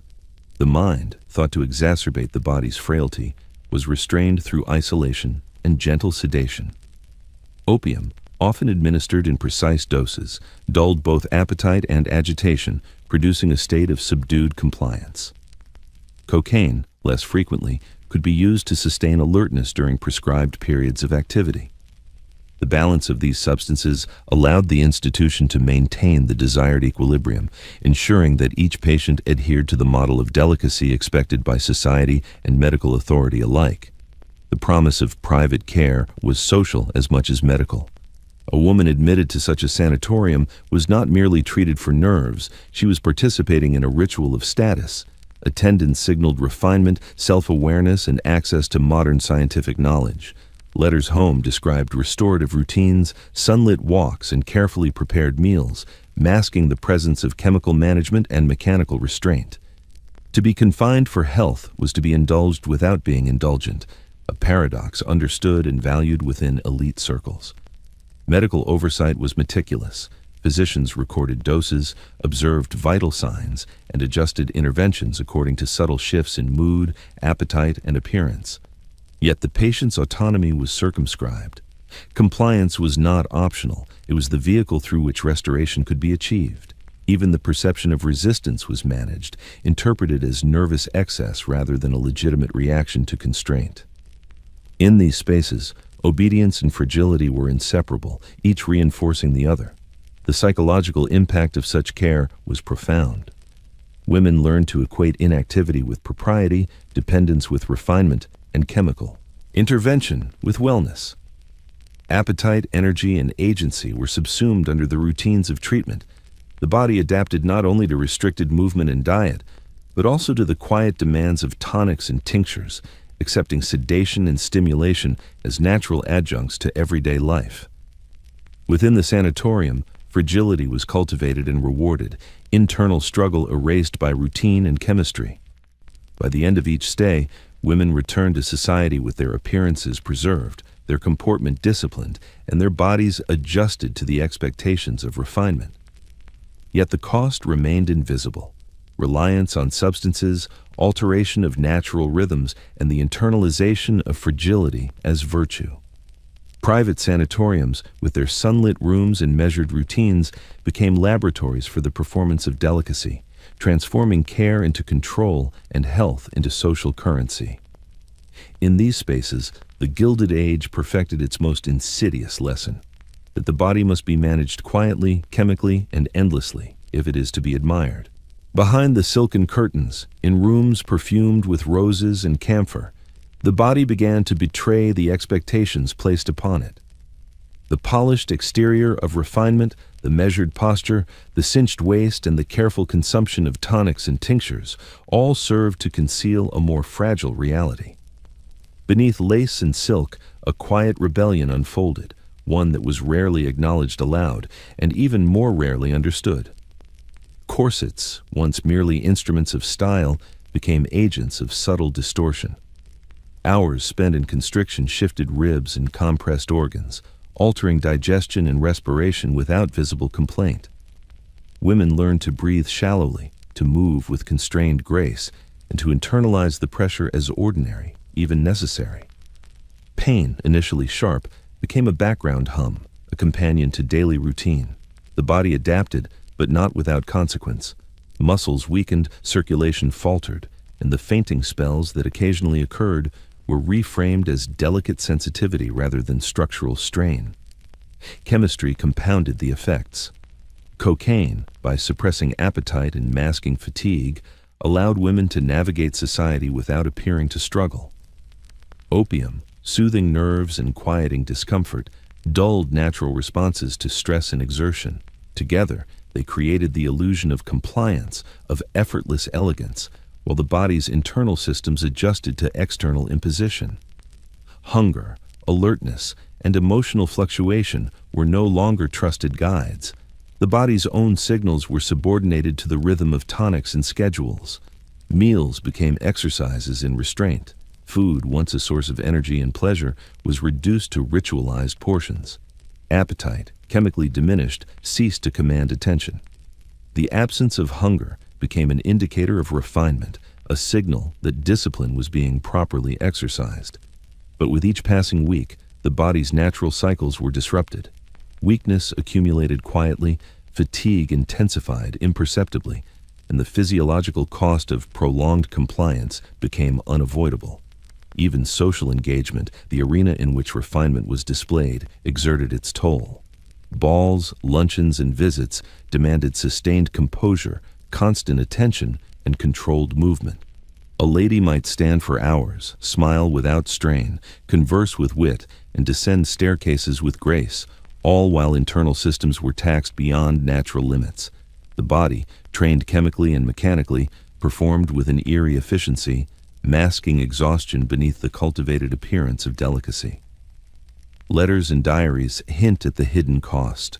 Tremors, heart palpitations, faintness, and sleepless nights were sometimes recorded in passing, always couched in acceptable terms.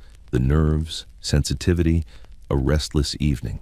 Rarely was the connection made to tonics, tinctures, or corsetry. Even self-awareness was reframed as refinement. Endurance became virtue, compliance became identity, and the body's protests were interpreted as marks of character rather than warning. By the end of adolescence and early adulthood, a generation of women had internalized these lessons. They learned to measure strength by invisibility of effort, to equate endurance with virtue, and to accept chemical and mechanical assistance as natural adjuncts to elegance.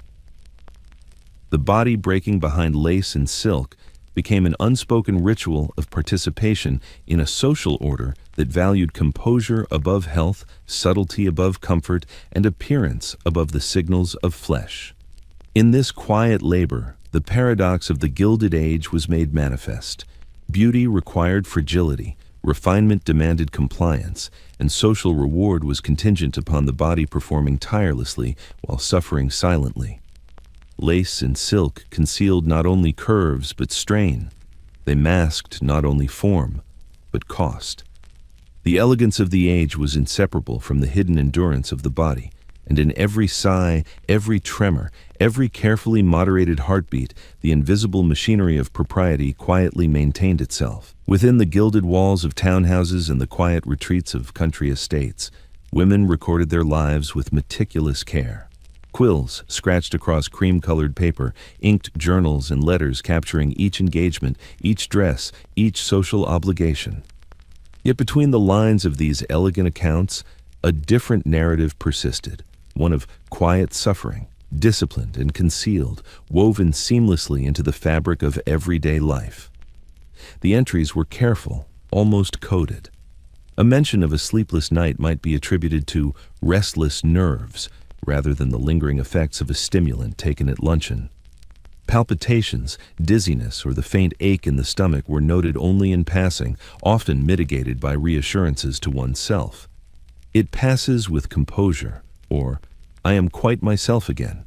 The language of propriety shaped even private record-keeping, ensuring that suffering remained refined, almost invisible, even to the author. Diaries revealed the subtle tyranny of expectation. A day's notation might catalog dresses worn, calls received, and social duties fulfilled. Yet the underlying labor of compliance, the chemical aids, the measured intake of tonics, the disciplined avoidance of food, remained implicit, understood only by the writer. The body's complaints were reframed as temperament, sensitivity, or delicate constitution, never as evidence of dependence. Pain was disguised as refinement, fatigue as virtue, appetite as weakness. Letters, too, circulated carefully. Correspondence between friends or family praised mutual endurance, subtle restraint, and shared adherence to social norms. "I managed the dinner with perfect composure," one might write, implying both success and mastery, while omitting the tonics or powders that made such composure possible. The unspoken suffering was invisible to outsiders, yet fully understood by the women who had internalized the culture of chemical and mechanical compliance. Even when women alluded to discomfort, the framing maintained propriety. Paleness was described as ethereal, a tremor as delicate sensitivity, faintness as a momentary lapse of strength easily recovered. In the private archives of letters and diaries, suffering was sanitized, transformed into a marker of refinement. To record pain openly, without adornment or euphemism, would have been to violate the very ideals of Gilded Age femininity. These personal accounts also illuminate the slow erosion of instinct. Women trained themselves to ignore bodily signals, substituting chemical guidance for natural need. Hunger was dismissed, fatigue was rationalized, palpitations were overlooked. The journals and letters reflect not rebellion, but careful observation of a self managed through tonics, tinctures, and routine. The body was monitored, corrected, and disciplined in silence, producing a dual reality, one of outward grace and one of inward strain. Through these documents, a pattern emerges. Dependence and fragility were normalized, almost ritualized.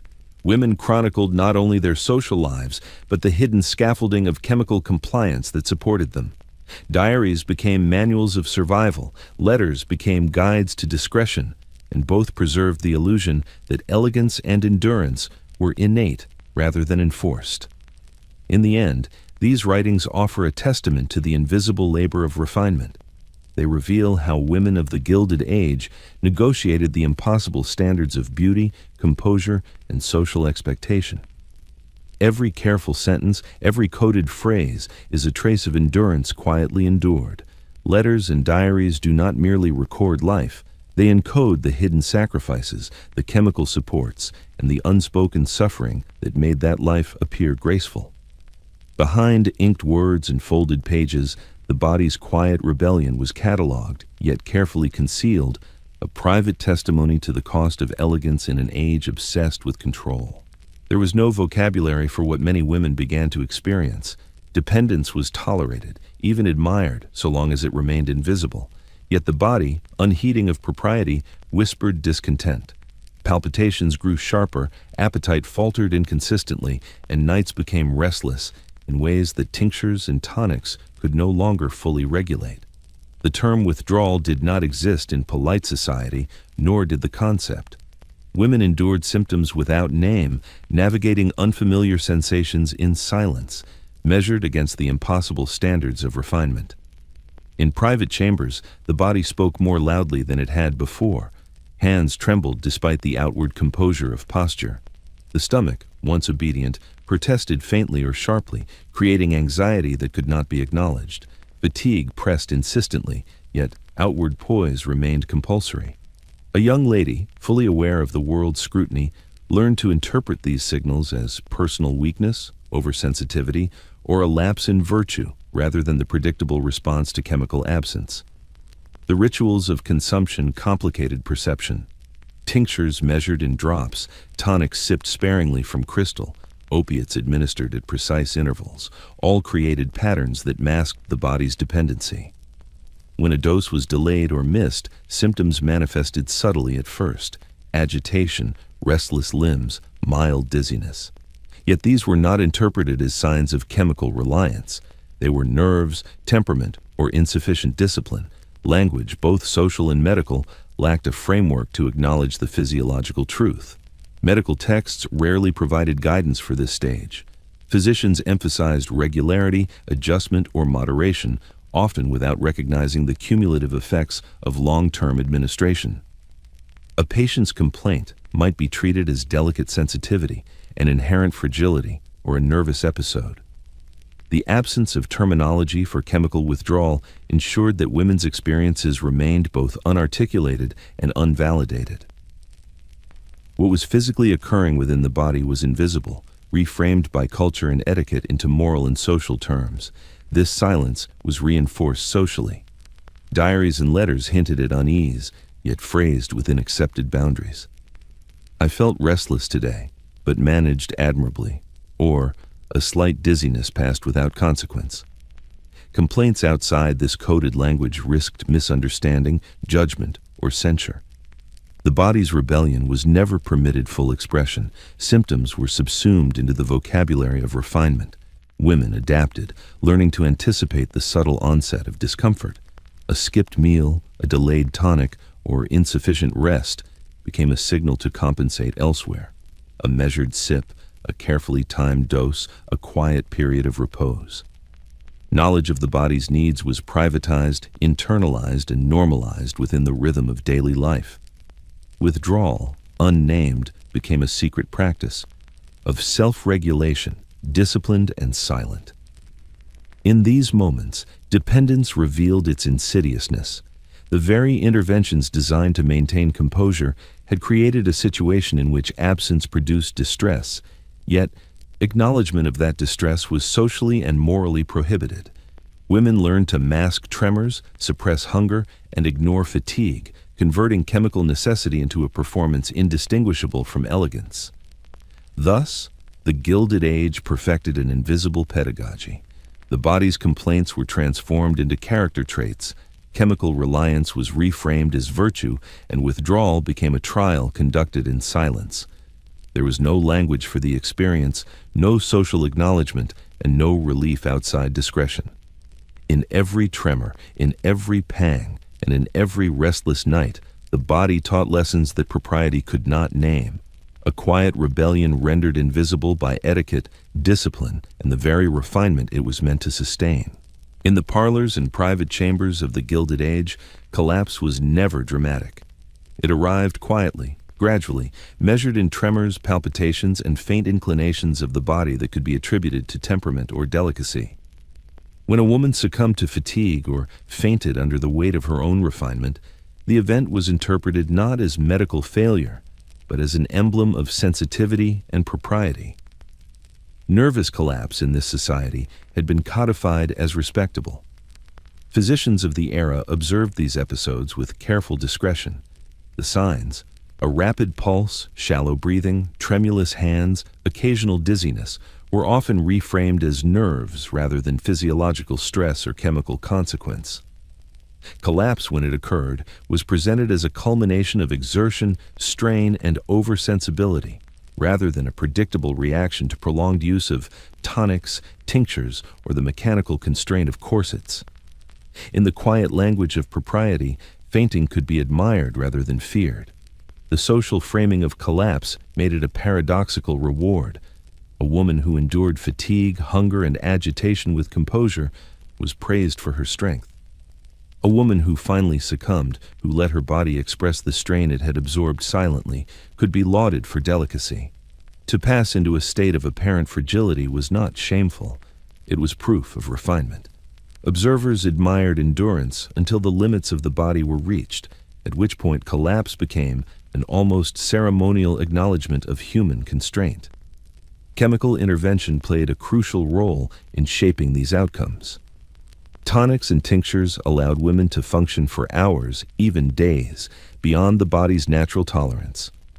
Appetite, energy, and sleep were regulated artificially, and when the body's internal systems could no longer comply, collapse occurred not suddenly, but as a gentle surrender. It was framed as an interlude of recovery, a pause in which the female constitution, so praised for delicacy, could recalibrate before returning to social obligation. Collapse was also invisible in its preparation. Women learned to monitor themselves, to anticipate the signs that the body's limits were approaching. Tremors, rapid heartbeat, and lightheadedness were noted privately, adjusted with a sip of tonic or a measured dose of opium, and never acknowledged publicly. The actual onset of collapse, when it arrived, was brief and contained, performed with elegance and discretion, maintaining the illusion of refinement even in the moment of surrender. Social documentation reinforced the acceptability of these events. Diaries and letters rarely described collapse in stark terms. Rather, faintness was couched in phrases like a momentary lapse or a brief indisposition. Advice literature presented rest cures and seclusion as appropriate responses, aligning medical practice with social expectation. Collapse became a ritualized punctuation in the narrative of propriety, an expected punctuation in the performance of delicate existence. Over time, women internalized the paradox. Endurance was virtue, fatigue was inevitable, collapse, discreetly managed, was admirable. The body's rebellion was absorbed into the lexicon of refinement, chemical dependence obscured, and suffering transformed into socially sanctioned display. Nervous collapse, once potentially alarming, became an instrument of identity, proof of discipline, evidence of sensitivity, and confirmation of the Gilded Age's meticulous standards of elegance and decorum. In the quiet chambers of the Gilded Age household, a delicate equilibrium was maintained between appearances and reality. Husbands, men of social standing and propriety, were often keen observers of composure and decorum, yet trained to overlook the subtle signs of strain. Physicians likewise monitored health and appearance, yet were guided by social expectation as much as by clinical observation. Between these two, a convenient blindness emerged, preserving the illusion of refinement even as the body strained beneath the weight of corsetry, tonics, and chemical assistance. Husbands were instructed in subtlety from the moment of courtship. A faint sigh, a flushed cheek, or a tremor in the hand was read through the lens of sensitivity and delicacy. The body's whispers were reframed as virtue, as proof of refinement rather than of suffering. Questions were rarely asked, interference was considered unseemly. To notice too closely would be to challenge the carefully maintained image of the household, a disruption of the decorum that governed both public and private spheres. Physicians, too, exercised discretion in their observations. Visits were brief, conducted with polite formality. Tonics, tinctures, and stimulants were dispensed with assurances of safety, framed as preventive care rather than intervention. Tremors, palpitations, or fainting were often attributed to nerves, constitution, or social strain, rather than to the prolonged use of chemicals. The patient's reliance was accepted as natural, even expected, for a woman of sensibility navigating the demands of wealth and society. This mutual blindness was convenient in more ways than one. Husbands were spared responsibility for the internal strains that their wives endured, while physicians could maintain professional authority without confronting the full consequences of their prescriptions. The body's suffering was acknowledged only insofar as it aligned with social ideals of delicacy and refinement. Collapse, faintness, or exhaustion could be admired, discussed discreetly, and gently managed, but never fully exposed or interrogated. The social contract underlying this arrangement extended to women themselves. They learned to regulate their appearances carefully, to anticipate expectations, and to navigate both husband and physician with a performance of grace. Complaints were coded into language of temperament, nerves, or fleeting indisposition. Dependence on tonics or chemical aids was normalized, internalized, and disguised. The household, in this sense, became a theater in which fragility was staged and observed, yet never fully disclosed. Letters and diaries reveal the subtleties of this arrangement. Women noted fainting spells, palpitations, or sleepless nights, yet framed them as natural reflections of delicate sensibility or nervous exhaustion. Observers, husbands, friends, physicians were never given the true scale of internal labor required to maintain appearances. The act of enduring became both invisible and celebrated, a quiet testament to discipline and propriety. Within this dynamic, chemical intervention was rendered socially acceptable. Dependence was disguised as care. Collapse was reframed as refinement. Appetite suppression, fatigue, and agitation were absorbed into the lexicon of virtue. In households governed by both observation and discretion, the body's strain could exist invisibly, acknowledged only through subtle signs and conveniently ignored by those who were supposed to notice. Thus, the interplay of husbands, physicians, and societal expectation created a system in which suffering was managed, concealed, and normalized. The body labored quietly behind silk and lace, observed without interference, guided chemically and mechanically, yet praised for endurance. Convenient blindness became both shield and sanction, ensuring that refinement and fragility could coexist seamlessly, maintaining the illusion of elegance even as the cost of compliance accumulated invisibly. In the dimly lit drawing rooms of the Gilded Age, the cost of refinement was rarely spoken aloud. A fainting spell, a tremor in the hand, a hollow ache beneath the ribs, these were experienced quietly, internalized as part of the delicate performance demanded by society. The price of elegance was measured not in currency or material indulgence, but in the body's silent obedience, its needs suppressed, its signals muted beneath layers of silk, lace, and chemical intervention. Women were taught early to associate appearance with virtue. A slender waist, an upright posture, a calm demeanor, each became a marker of moral and social worth. Appetite was curtailed not merely for fashion, but as proof of self-discipline. Nerves were calmed not only for comfort, but as evidence of composure. The body, once a source of instinct and sensation, was transformed into a canvas for refinement, its natural rhythms subordinated to expectation. Chemical assistance, once framed as modern science, became integral to this performance. Opium soothed, cocaine sharpened. Taken in precise doses, they masked hunger, fatigue, and agitation, producing an illusion of effortlessness. Yet the reliance they created was invisible. No document of etiquette warned of dependency. No physician acknowledged the subtle accumulation of physiological strain. Women absorbed the cost privately, internalizing symptoms as temperament, sensitivity, or refinement. The mechanical constraints of fashion compounded the strain. Corsets reshaped torsos, compressed organs, and restricted respiration. Posture was enforced not only by social gaze, but by bone and steel, producing discomfort that was invisible to observers, yet deeply felt by the wearer. Combined with chemical interventions, these restrictions allowed outward grace to persist, while internal systems labored silently to maintain the illusion. Diaries and letters reveal the private acknowledgement of this cost, framed within acceptable language. A woman might note a restless night, a slight faintness, or a moment of weakness, yet couch these observations in terms of nerve, sensitivity, or fleeting indisposition. Even in self-reflection, the true burden remained unnamed, concealed by the very propriety that required its endurance. The body's protest became part of the performance, silently endured, aesthetically reframed, socially invisible. Society rewarded this endurance. Compliments were given for composure under fatigue, delicacy despite discomfort, and elegance in the face of strain. Women were praised for managing themselves discreetly, for sustaining appearances without acknowledgement of effort. The cost, chemical reliance, physical alteration, emotional suppression, remained hidden, absorbed into a vocabulary that conflated fragility with virtue. The psychological effect of this silent labor was profound. Women learned to distrust instinct, to ignore natural appetite, to measure strength by the invisibility of effort. The body's responses, once signals to be heeded, were recoded as failures if noticed or as successes if concealed. Compliance, endurance, and discretion became intertwined, creating a subtle but enduring dependence on both chemical aids and social validation. Thus, the elegance celebrated by society came at a quiet and largely invisible price.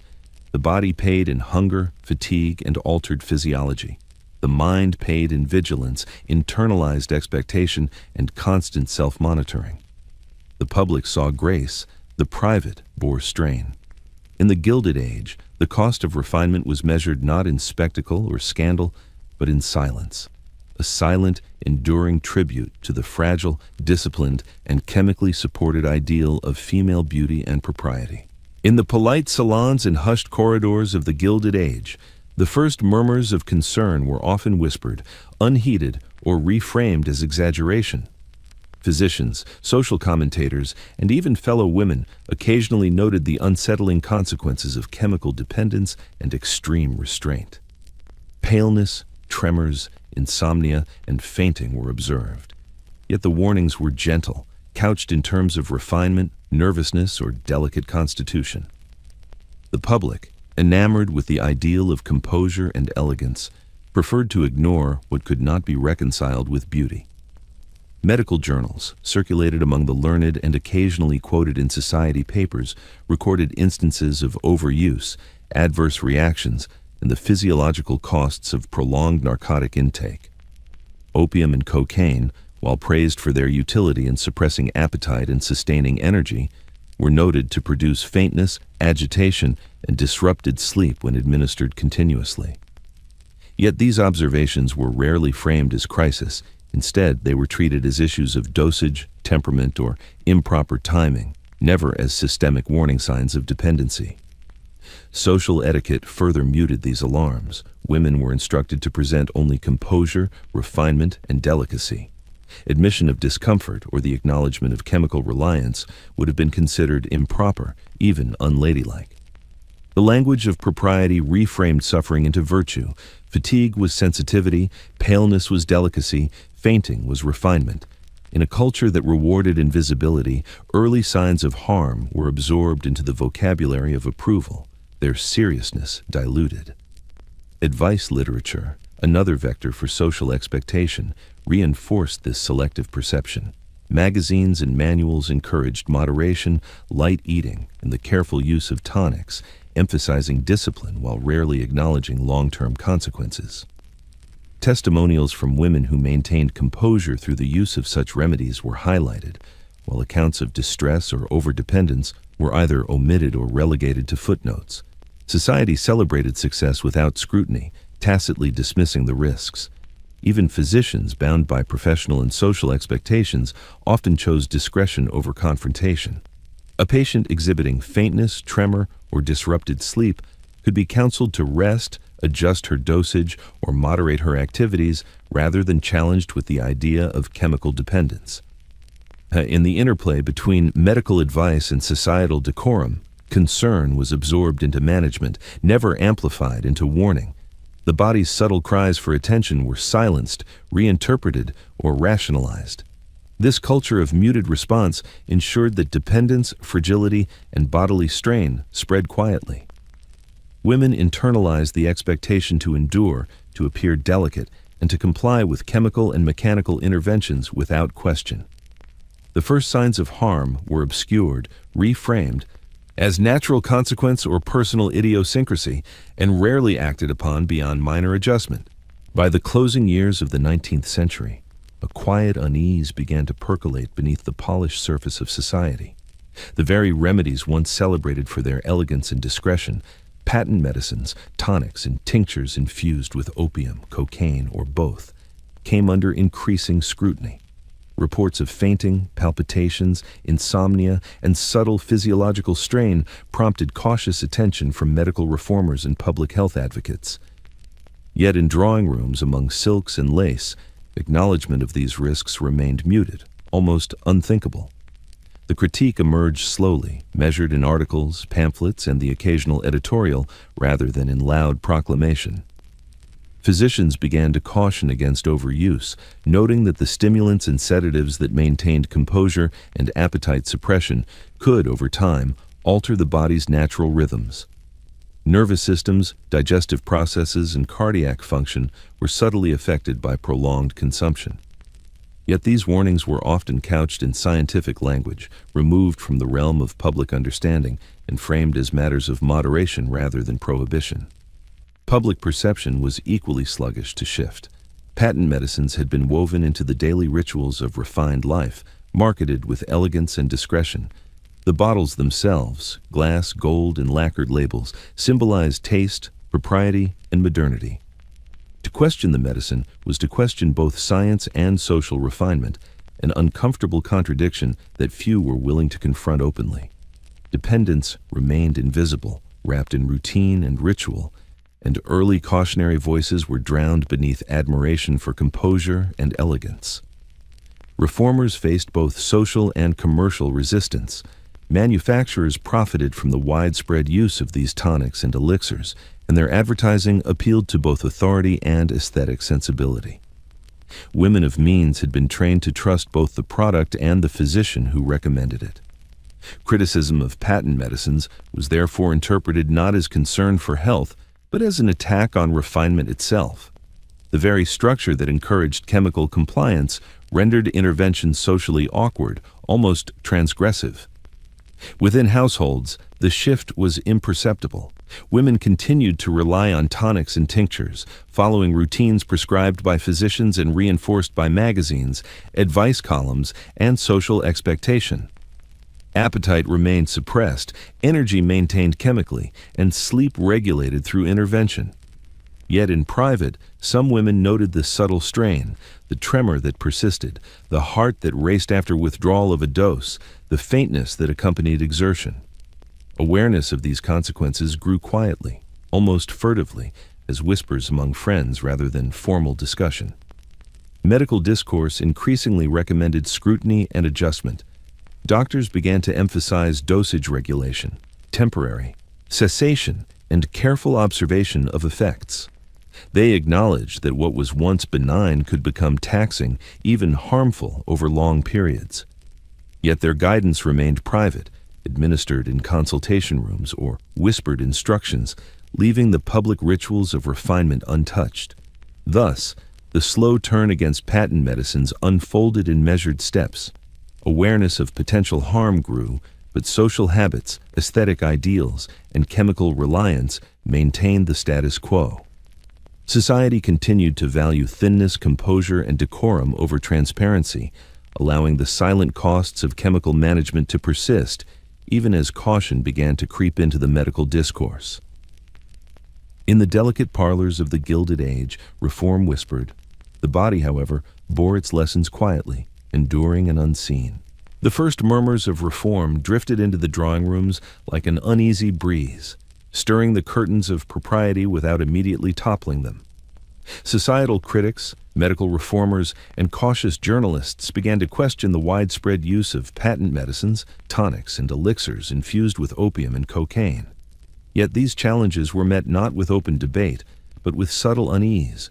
For to question chemical intervention was to question the very ideals of refinement and decorum that defined the Gilded Age woman.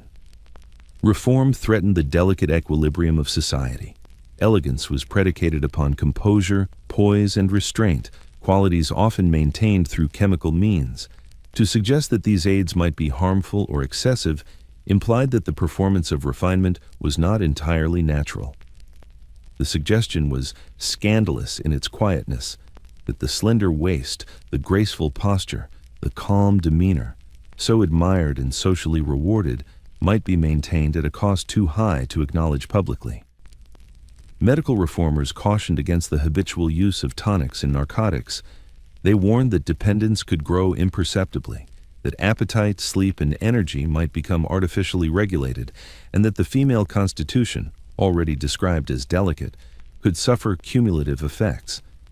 Yet the language of these warnings was clinical, abstract, and removed from the parlors where the most subtle performances of fragility were enacted. It was easy for society to dismiss such admonitions as irrelevant to women of refinement. Social consequence magnified the resistance. A woman's reputation depended upon the appearance of self-control, composure, and insouciant elegance. To acknowledge dependence, to admit to chemical reliance, or even to question the safety of tonics, risked not only scandal, but exclusion. The very ideals that reformers sought to protect, the health and autonomy of women, were entwined with social rewards for endurance and invisibility of effort. Compliance with chemical intervention had become a prerequisite for propriety. Fashion and etiquette further reinforced the impasse. Corsets, restrictive diets, and prescribed routines demanded that women maintain appearances even at personal cost. Reform's warnings threatened these rituals. If chemical reliance were openly acknowledged, the delicate balance between appearance and reality, the visual poetry of refinement, might be disrupted. Women might be forced to reveal fatigue, hunger, or internal distress, transgressing the unspoken rules of decorum. Even within the medical profession, complicity persisted. Many physicians had invested authority, reputation, and sometimes financial interest in the tonics and elixirs they prescribed. Their discretion was maintained through coded language, nervousness, temperament, sensitivity. These euphemisms allowed practitioners to advise moderation while preserving appearances, shielding patients from the full weight of reformist critique. In doing so, they perpetuated a system in which subtle harm was accepted as propriety. Despite these pressures, reform began to influence practice incrementally. Dosages were adjusted, intervals lengthened, and observation increased. Physicians suggested occasional abstinence and emphasized moderation, though rarely in ways that could be publicly acknowledged. The whispers of reform existed, but they moved cautiously, constrained by the very social structures they sought to influence. In this way, reform threatened respectability not through loud condemnation, but through insinuation. It forced women to confront the invisible scaffolding of chemical compliance that had long supported their appearances. And yet, the weight of society, expectation, and aesthetic ideals muted these warnings, ensuring that the body continued to labor quietly behind silk, lace, and composure, enduring the subtle costs of refinement even as cautious voices of caution began to echo through the corridors of propriety.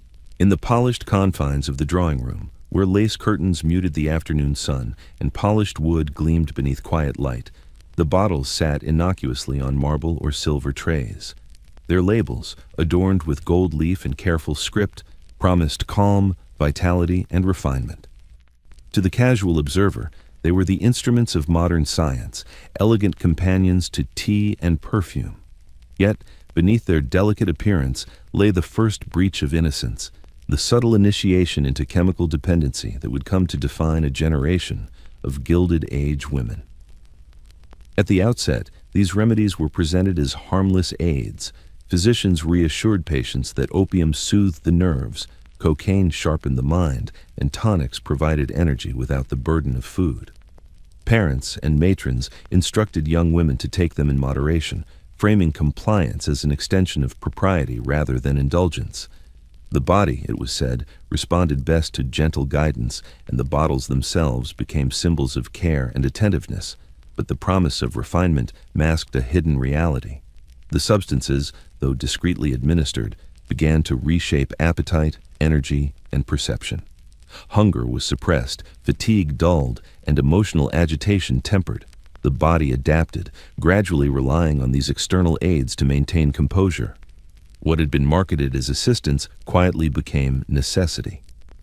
The initial innocence, the casual sip or measured drop, was the first step toward a dependency unrecognized by either the patient or her social circle. The language surrounding these substances facilitated this transformation. Words like strengthening, nervine, and restorative suggested that consumption was benign, even virtuous. Effects that would today be recognized as side effects, palpitations, dizziness, sleeplessness, were reframed as temperament or sensitivity. Observers, including family and physicians, were instructed to interpret subtle symptoms as natural fragility. Compliance was celebrated, consequences hidden, and the line between aid and dependence blurred beyond easy recognition. Social expectation amplified the effect. Women were trained to value composure, thinness, and decorum above personal sensation. A tremor, a faint pang, or a racing heartbeat could be absorbed into the vocabulary of refinement, never interrogated as evidence of chemical reliance. In salons and parlors, the appearance of effortless control became a metric of social currency, and the bottles, once innocent, were the unseen instruments by which it was achieved. In diaries and private letters, glimpses of realization appeared faintly. Women described nights spent restless despite the usual dose, moments of hunger or weakness that could not be ignored, yet framed them as lapses in constitution or minor indispositions. Even in recognition of the body's dependence, the framing of propriety, delicacy, and refinement constrained understanding. Admission of reliance was impossible. The cost had to remain private, silent, and invisible. Thus, innocence was lost not in dramatic revelation, but in quiet accumulation. The first sip, the first measured drop, the first whispered instruction, each introduced the body to chemical regulation, training it to rely on substances in the service of social expectation. By the time awareness emerged, the relationship was established, subtle yet binding. The bottle had become both friend and master, and what had begun as science, care, or indulgence now carried the weight of necessity.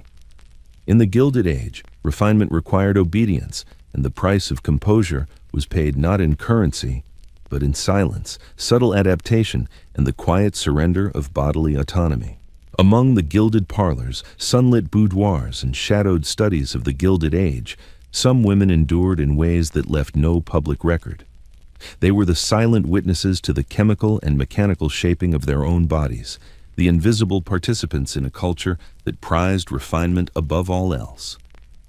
Their survival depended not only on discretion, but on resilience, a quiet negotiation with appetite, energy, and the chemical aids that allowed them to meet the impossible standards imposed upon their class and gender.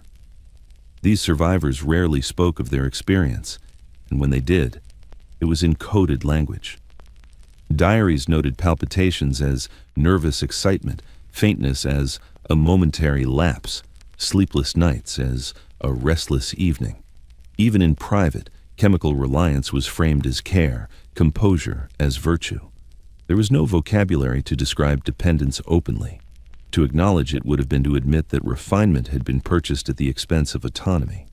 The women themselves became adept interpreters of their bodies, learning to read subtle signals of fatigue, appetite, or emotional strain without drawing attention. Trembling hands were moderated with discreet tonics. Hunger, suppressed chemically, was managed with scheduled sips or doses of stimulants. Palpitations were soothed with opiates, anxiety dulled with measured drops. Every intervention was deliberate, silent, and precise, ensuring that appearance remained unmarred while the body endured.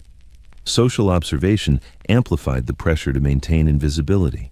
A feint at a ball or a tremor during conversation could be excused as refinement, sensitivity, or delicate temperament, yet repeated acknowledgement risked censure or gossip. Success in navigating society was measured by the absence of overt struggle. The body's internal labor was irrelevant to public perception. These women survived not only by chemical assistance, but by the mastery of concealment, turning private endurance into a performance admired by peers and unseen by critics. Medical oversight, too, contributed to this quiet survival. Physicians who supplied tonics and tinctures observed compliance and adjusted doses to maintain both effect and discretion. Symptoms that might today trigger concern, palpitations, insomnia, loss of appetite, were often interpreted as inherent fragility. By aligning chemical management with social expectation, physicians ensured that women could continue to function without public scrutiny, reinforcing the illusion of effortlessness while dependency deepened invisibly. The psychological impact was profound. Survivors learned to equate composure with virtue, endurance with intelligence, and chemical reliance with refinement. Bodily needs were recoded, signals suppressed, and instinct subordinated to routine. The body became a silent instrument of social performance, its protests internalized, its adjustments invisible, its labor unrewarded, except by the continuation of appearances. Ultimately, these women embodied the paradox of Gilded Age survival. They existed simultaneously as accomplished, admired figures and as subjects of hidden strain. Their endurance was invisible, their dependency secret, their suffering internalized and disciplined. They never spoke publicly of the quiet toll, for to do so would have challenged the very ideals that had sustained them. In their silence lay both triumph and tragedy, the ability to navigate a world of impossible expectations while paying the hidden price. Each breath, each tremor, each measured sip a testament to the cost of refinement and the quiet power of unseen resilience. Time in the Gilded Age moved with measured elegance, yet it also revealed the persistence of ideals long after their instruments had faded. The tonics, tinctures, and elixirs that once regulated appetite, calmed nerves, and bolstered energy were gradually scrutinized, restricted, or abandoned. Laws and reformers intervened, chemical composition became less opaque, and society began to recognize the dangers hidden behind ornate bottles. Yet the ideal that those substances had supported, the slender, composed, and fragile female form, remained entrenched, enduring well beyond the era of widespread chemical reliance. Thinness, once chemically assisted, became an expectation, a standard so naturalized that it seemed inherent rather than constructed. Young women entering society inherited the lessons of restraint, the rituals of diet and posture, and the subtle techniques of composure. They learned to manage appetite, energy, and emotion through careful moderation, observation, and habit, without necessarily requiring the stimulants and sedatives that had previously underpinned such discipline. The body had been trained to respond in accordance with social ideals long after the substances that initially enforced them were removed. Fashion and etiquette perpetuated this endurance. Corsets remained a fixture, shaping torsos and teaching posture. Magazines, advice columns, and social instruction continued to emphasize moderation in consumption, grace in movement, and delicacy in appearance. The silhouette, the carriage, and the measured demeanor were taught as markers of refinement, with chemical intervention no longer necessary, but the expectation of thinness unwavering. A body disciplined for decades became self-regulating, capable of maintaining the ideals once enforced chemically, now sustained through ritual and habit. The legacy of chemical dependence persisted subtly within this culture. Women who had experienced tonics and tinctures continued to interpret bodily sensations through a lens of propriety. Hunger was moderated with ritual rather than chemistry. Fatigue was disguised in posture, expression, and pacing. Fragility remained a sign of refinement, endurance a measure of character, and composure the visible proof of propriety. Even without narcotics, the lessons of chemical regulation had been internalized, producing generations capable of sustaining appearances with minimal intervention. Medical discourse reflected this transition. Physicians acknowledged the dangers of patent medicines and chemical tonics while emphasizing diet, rest, and structured routine as primary tools for achieving slenderness and vitality. The body was still regarded as delicate and subject to mismanagement, but the means of control shifted from chemical enforcement to behavioral discipline. Education and social instruction replaced bottles and vials, yet the end, the thin, composed, socially acceptable form, remained unchanged. The endurance of thinness, beyond the drugs, also revealed the power of cultural ideals. The aesthetic, once maintained artificially, became self-reinforcing. Young women observed their elders, absorbed the expectations of peers, and internalized the principles of restraint and refinement. Thinness became both a goal and a social signal, independent of chemical aid. In this way, the cultural lesson, the value placed on delicate composure, controlled appetite, and visible refinement, outlived its initial instrumentality. Ultimately, thinness became a symbol divorced from its original enforcement. The drugs that had quietly disciplined the body faded from prominence, yet the standard persisted, embedded in fashion, social expectation, and the internalized habits of the body. Elegance endured, chemically unnecessary but culturally indispensable.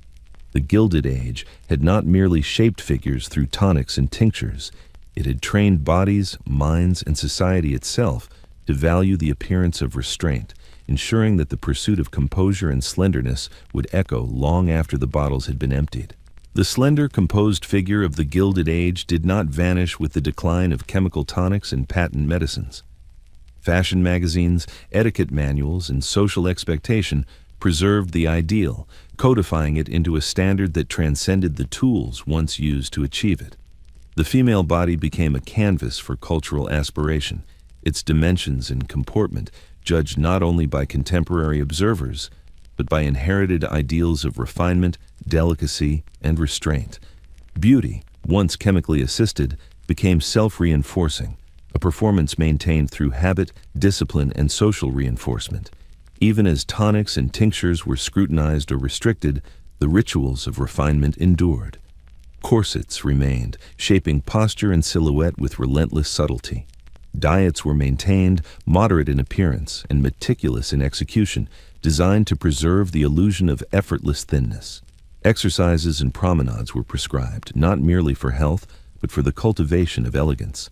A faint blush, a light step, and an upright carriage became indicators of virtue and decorum, internalized markers that required no chemical assistance to sustain.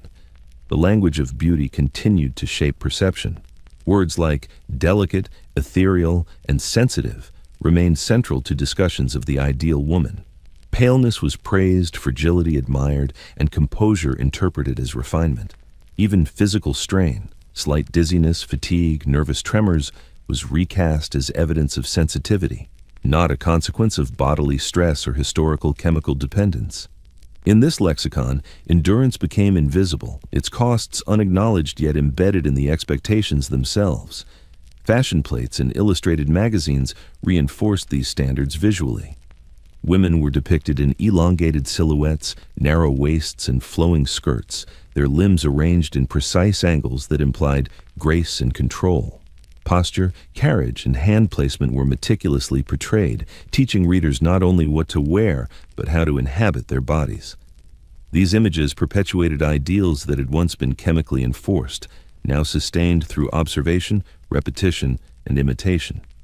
The body was trained by culture, not by tonic, yet the results appeared indistinguishable.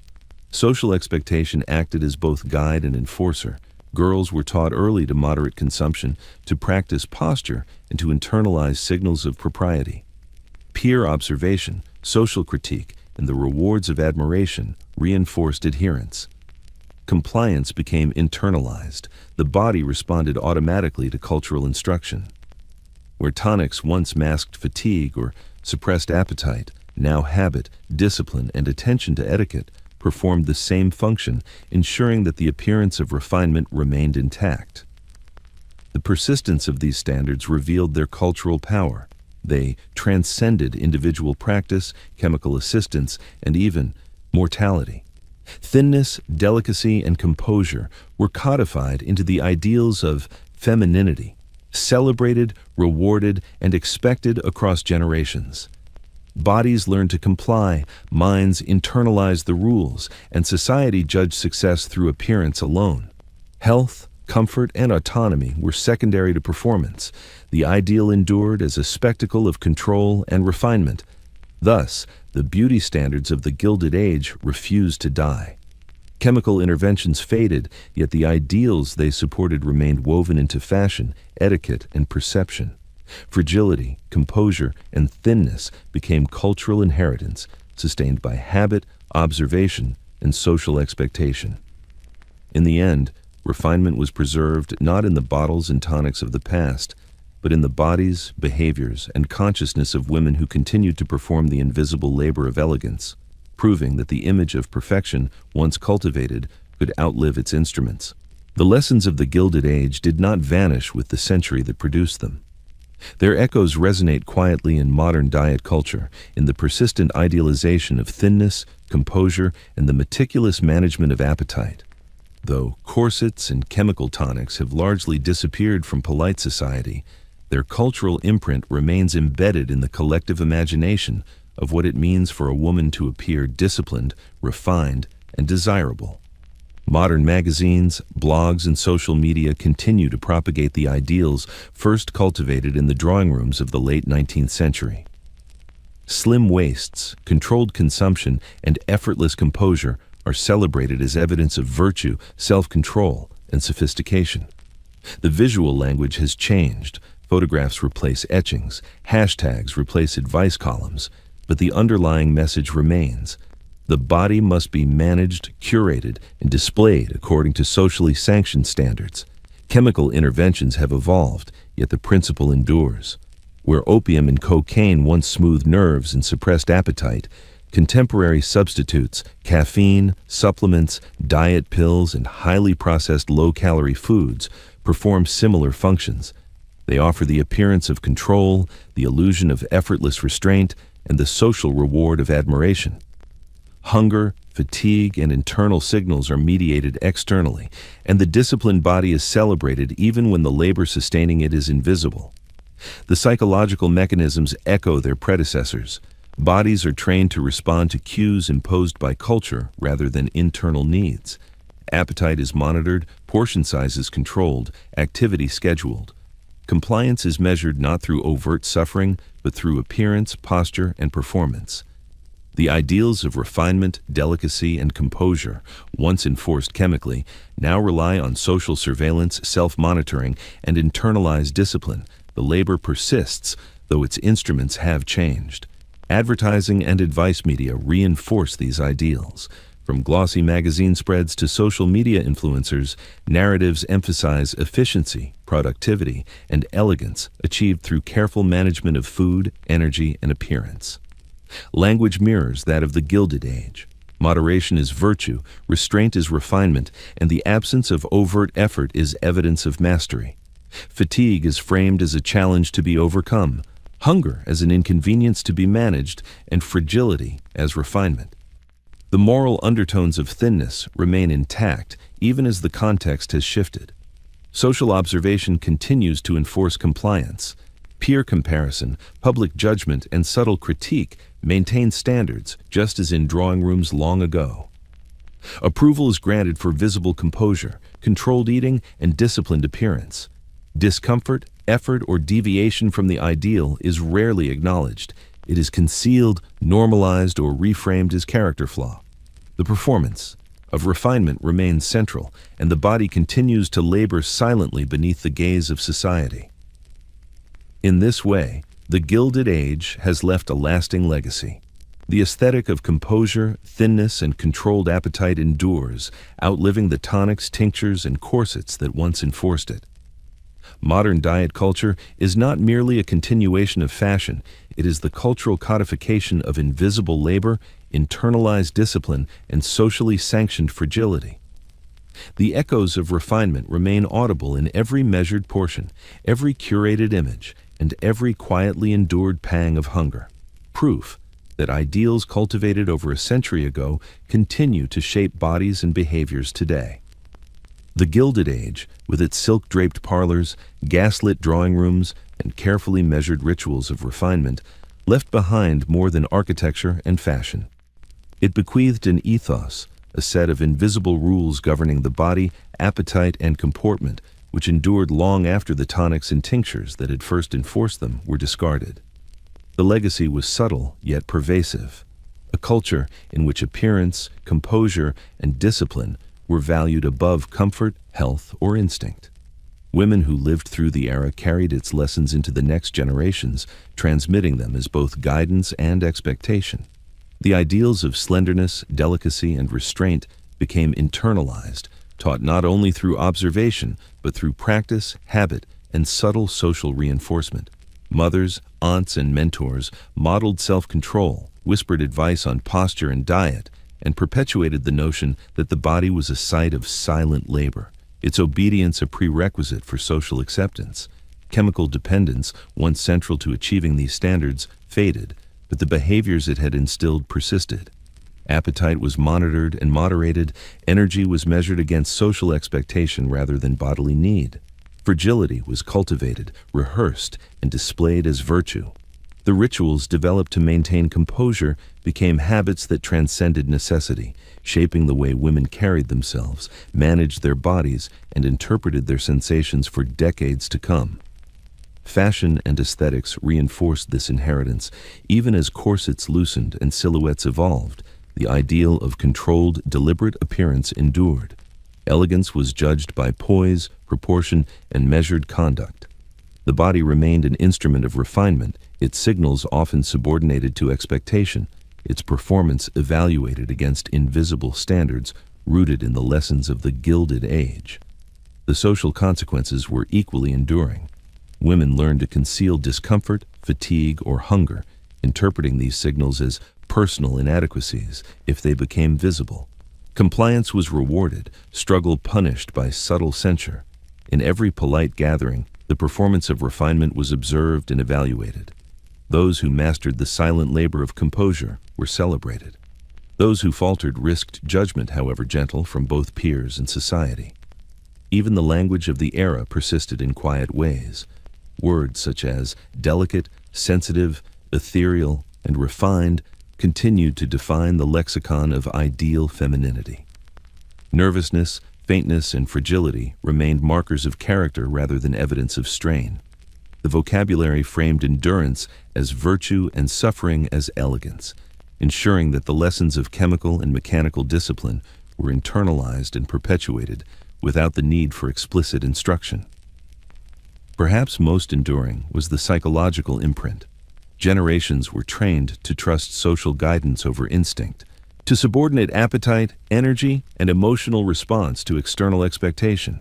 The body became a site of invisible labor, shaped by habit, observation, and cultural norms as much as by biology.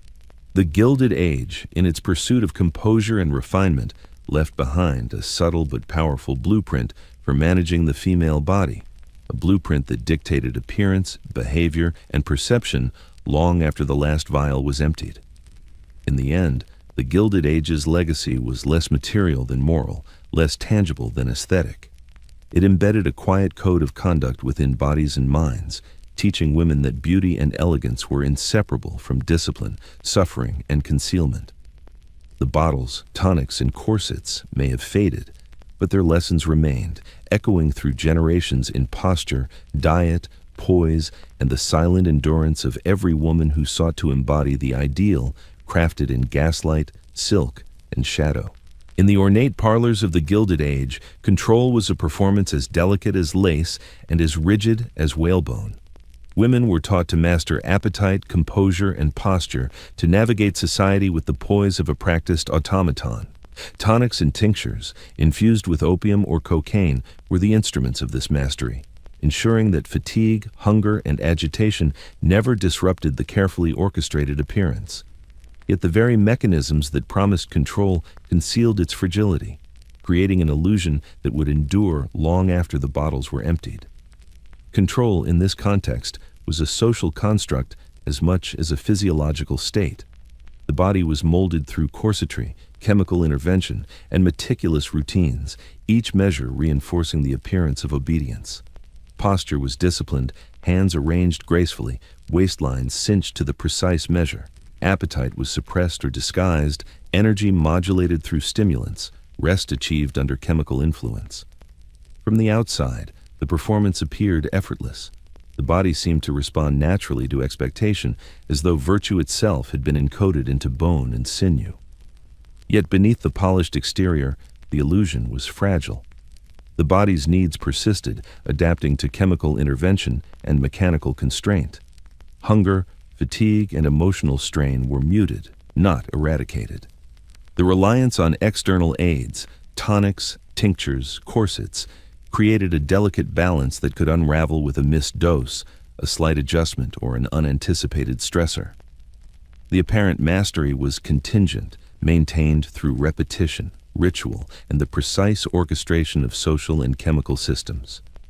Psychologically, the illusion of control was reinforced by constant observation and expectation. Women internalized the idea that composure was moral, that visible appetite was weakness, that fragility was virtue. The body's protests were recoded as failings of refinement or sensitivity rather than physiological truth. Compliance became both goal and measurement, and any disruption, however minor, risked judgment.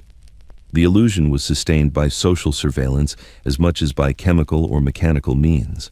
Even diaries and letters, those private repositories of experience, reflected the duality of mastery and vulnerability.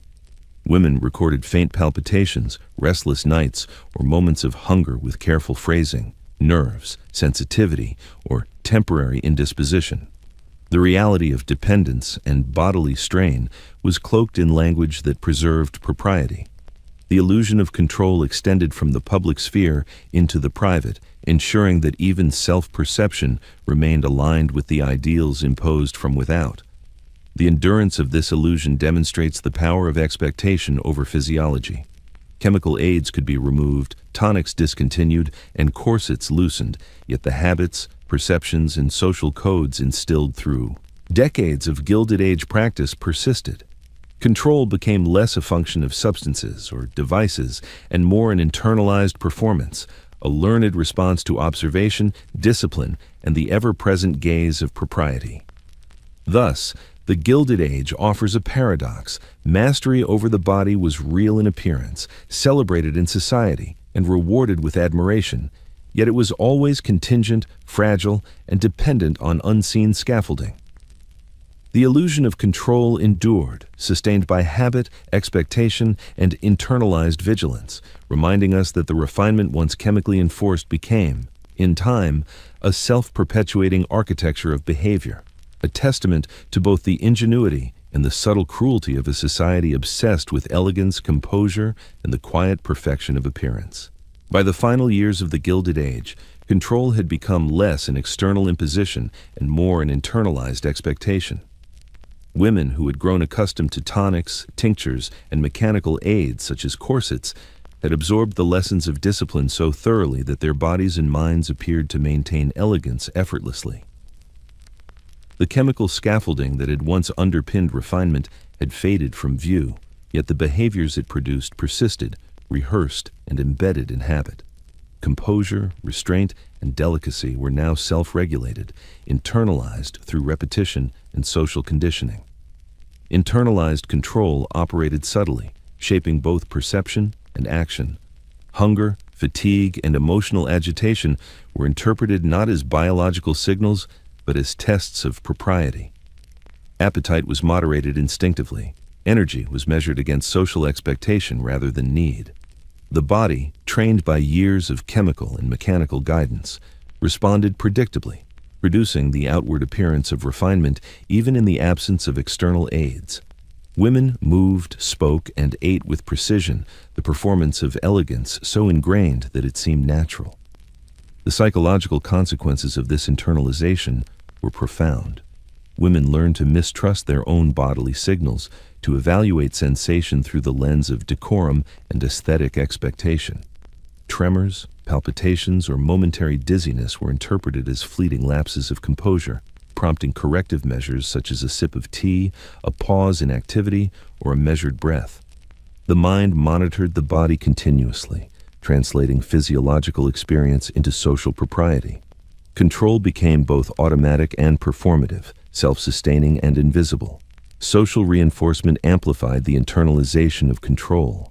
Observation by peers, comments from elders, and subtle cues of admiration or censure trained women to maintain the appearance of refinement in every context. Praise for delicacy, composure, and restraint encouraged repetition. Criticism of overindulgence or visible fatigue reinforced vigilance. The body, in effect, was conditioned not only by chemical or mechanical intervention, but by the continuous gaze of society itself. Fashion, etiquette, and literature continued to codify the ideal, providing a framework within which internalized control could operate.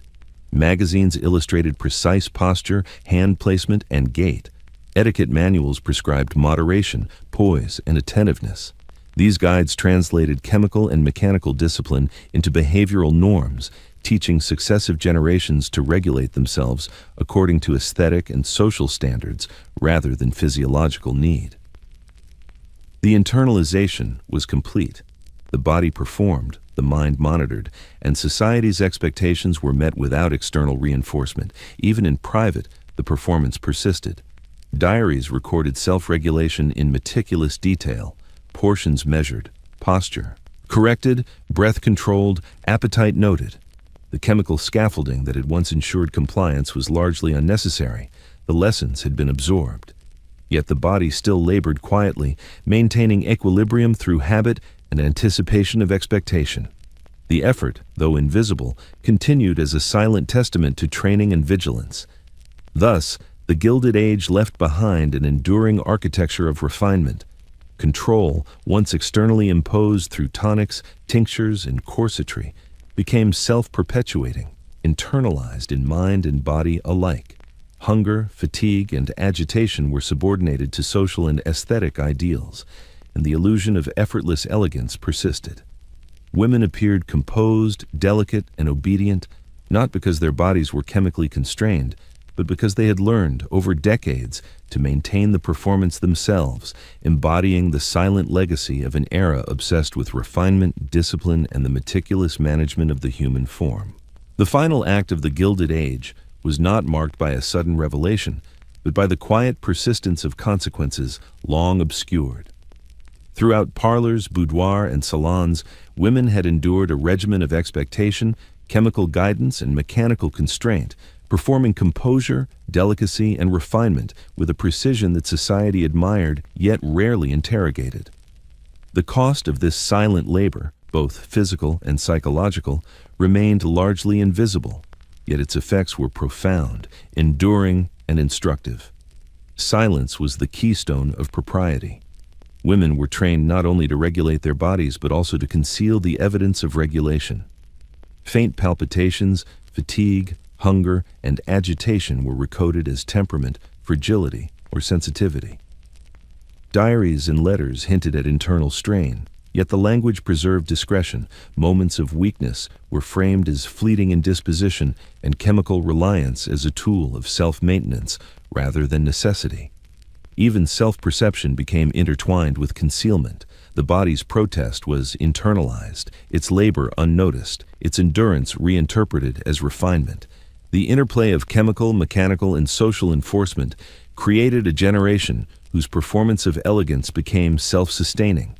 Tonics and tinctures shaped appetite and energy.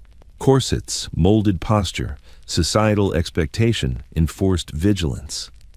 When chemical dependence faded with reform and scrutiny, the behaviors it had engendered persisted, internalized through habit, observation, and social reinforcement. Women continued to regulate themselves with meticulous attention, sustaining the ideals once chemically enforced, preserving the appearance of effortless composure. Yet this endurance carried cost. The body, trained to obey without complaint, often did so at the expense of internal equilibrium. Appetite, sleep, and energy were subordinated to expectation. Fragility became performance. Endurance became identity. The psychological imprint of vigilance, self-monitoring, and suppression of natural signals persisted across years and generations. Social admiration reinforced the labor, rewarding compliance while masking its consequences. What appeared effortless was the result of decades of quiet effort, discipline, and sacrifice. The Gilded Age's legacy is thus paradoxical. It produced a standard of refinement, elegance, and composure that shaped behavior, perception, and aesthetic expectation far beyond the era's lifespan. At the same time, it exacted a hidden toll: internalized labor, subtle dependence, and the normalization of suffering as virtue. The bottles emptied, tonics discontinued, and corsets loosened, yet the imprint of chemical and mechanical enforcement endured in posture, habit, and social expectation. Refinement became synonymous with silent endurance. The era offers a meditation on the intersection of culture, expectation, and bodily autonomy. It demonstrates how social ideals can engineer the body, regulate appetite and energy, and define virtue, often at the expense of health and self-perception. It reminds us that the cost of compliance is not always visible, that labor, physical, psychological, or chemical, can be masked beneath the appearance of elegance. And it illustrates the enduring power of internalized expectation, how ideals cultivated externally can continue to shape behavior long after their instruments have vanished. In conclusion, The Gilded Age left behind a world in which appearance, discipline, and composure were celebrated above all else, even as the body labored silently beneath silk, lace, and chemical assistance. Its lessons persist in subtle forms, reminding us that elegance, propriety, and refinement are often bought at the cost of silence, endurance, and the quiet surrender of natural instinct. The era's final gift is not beauty or style, but a reflection on the hidden labor that sustains it, and on the enduring consequences of a society that prizes appearance above awareness.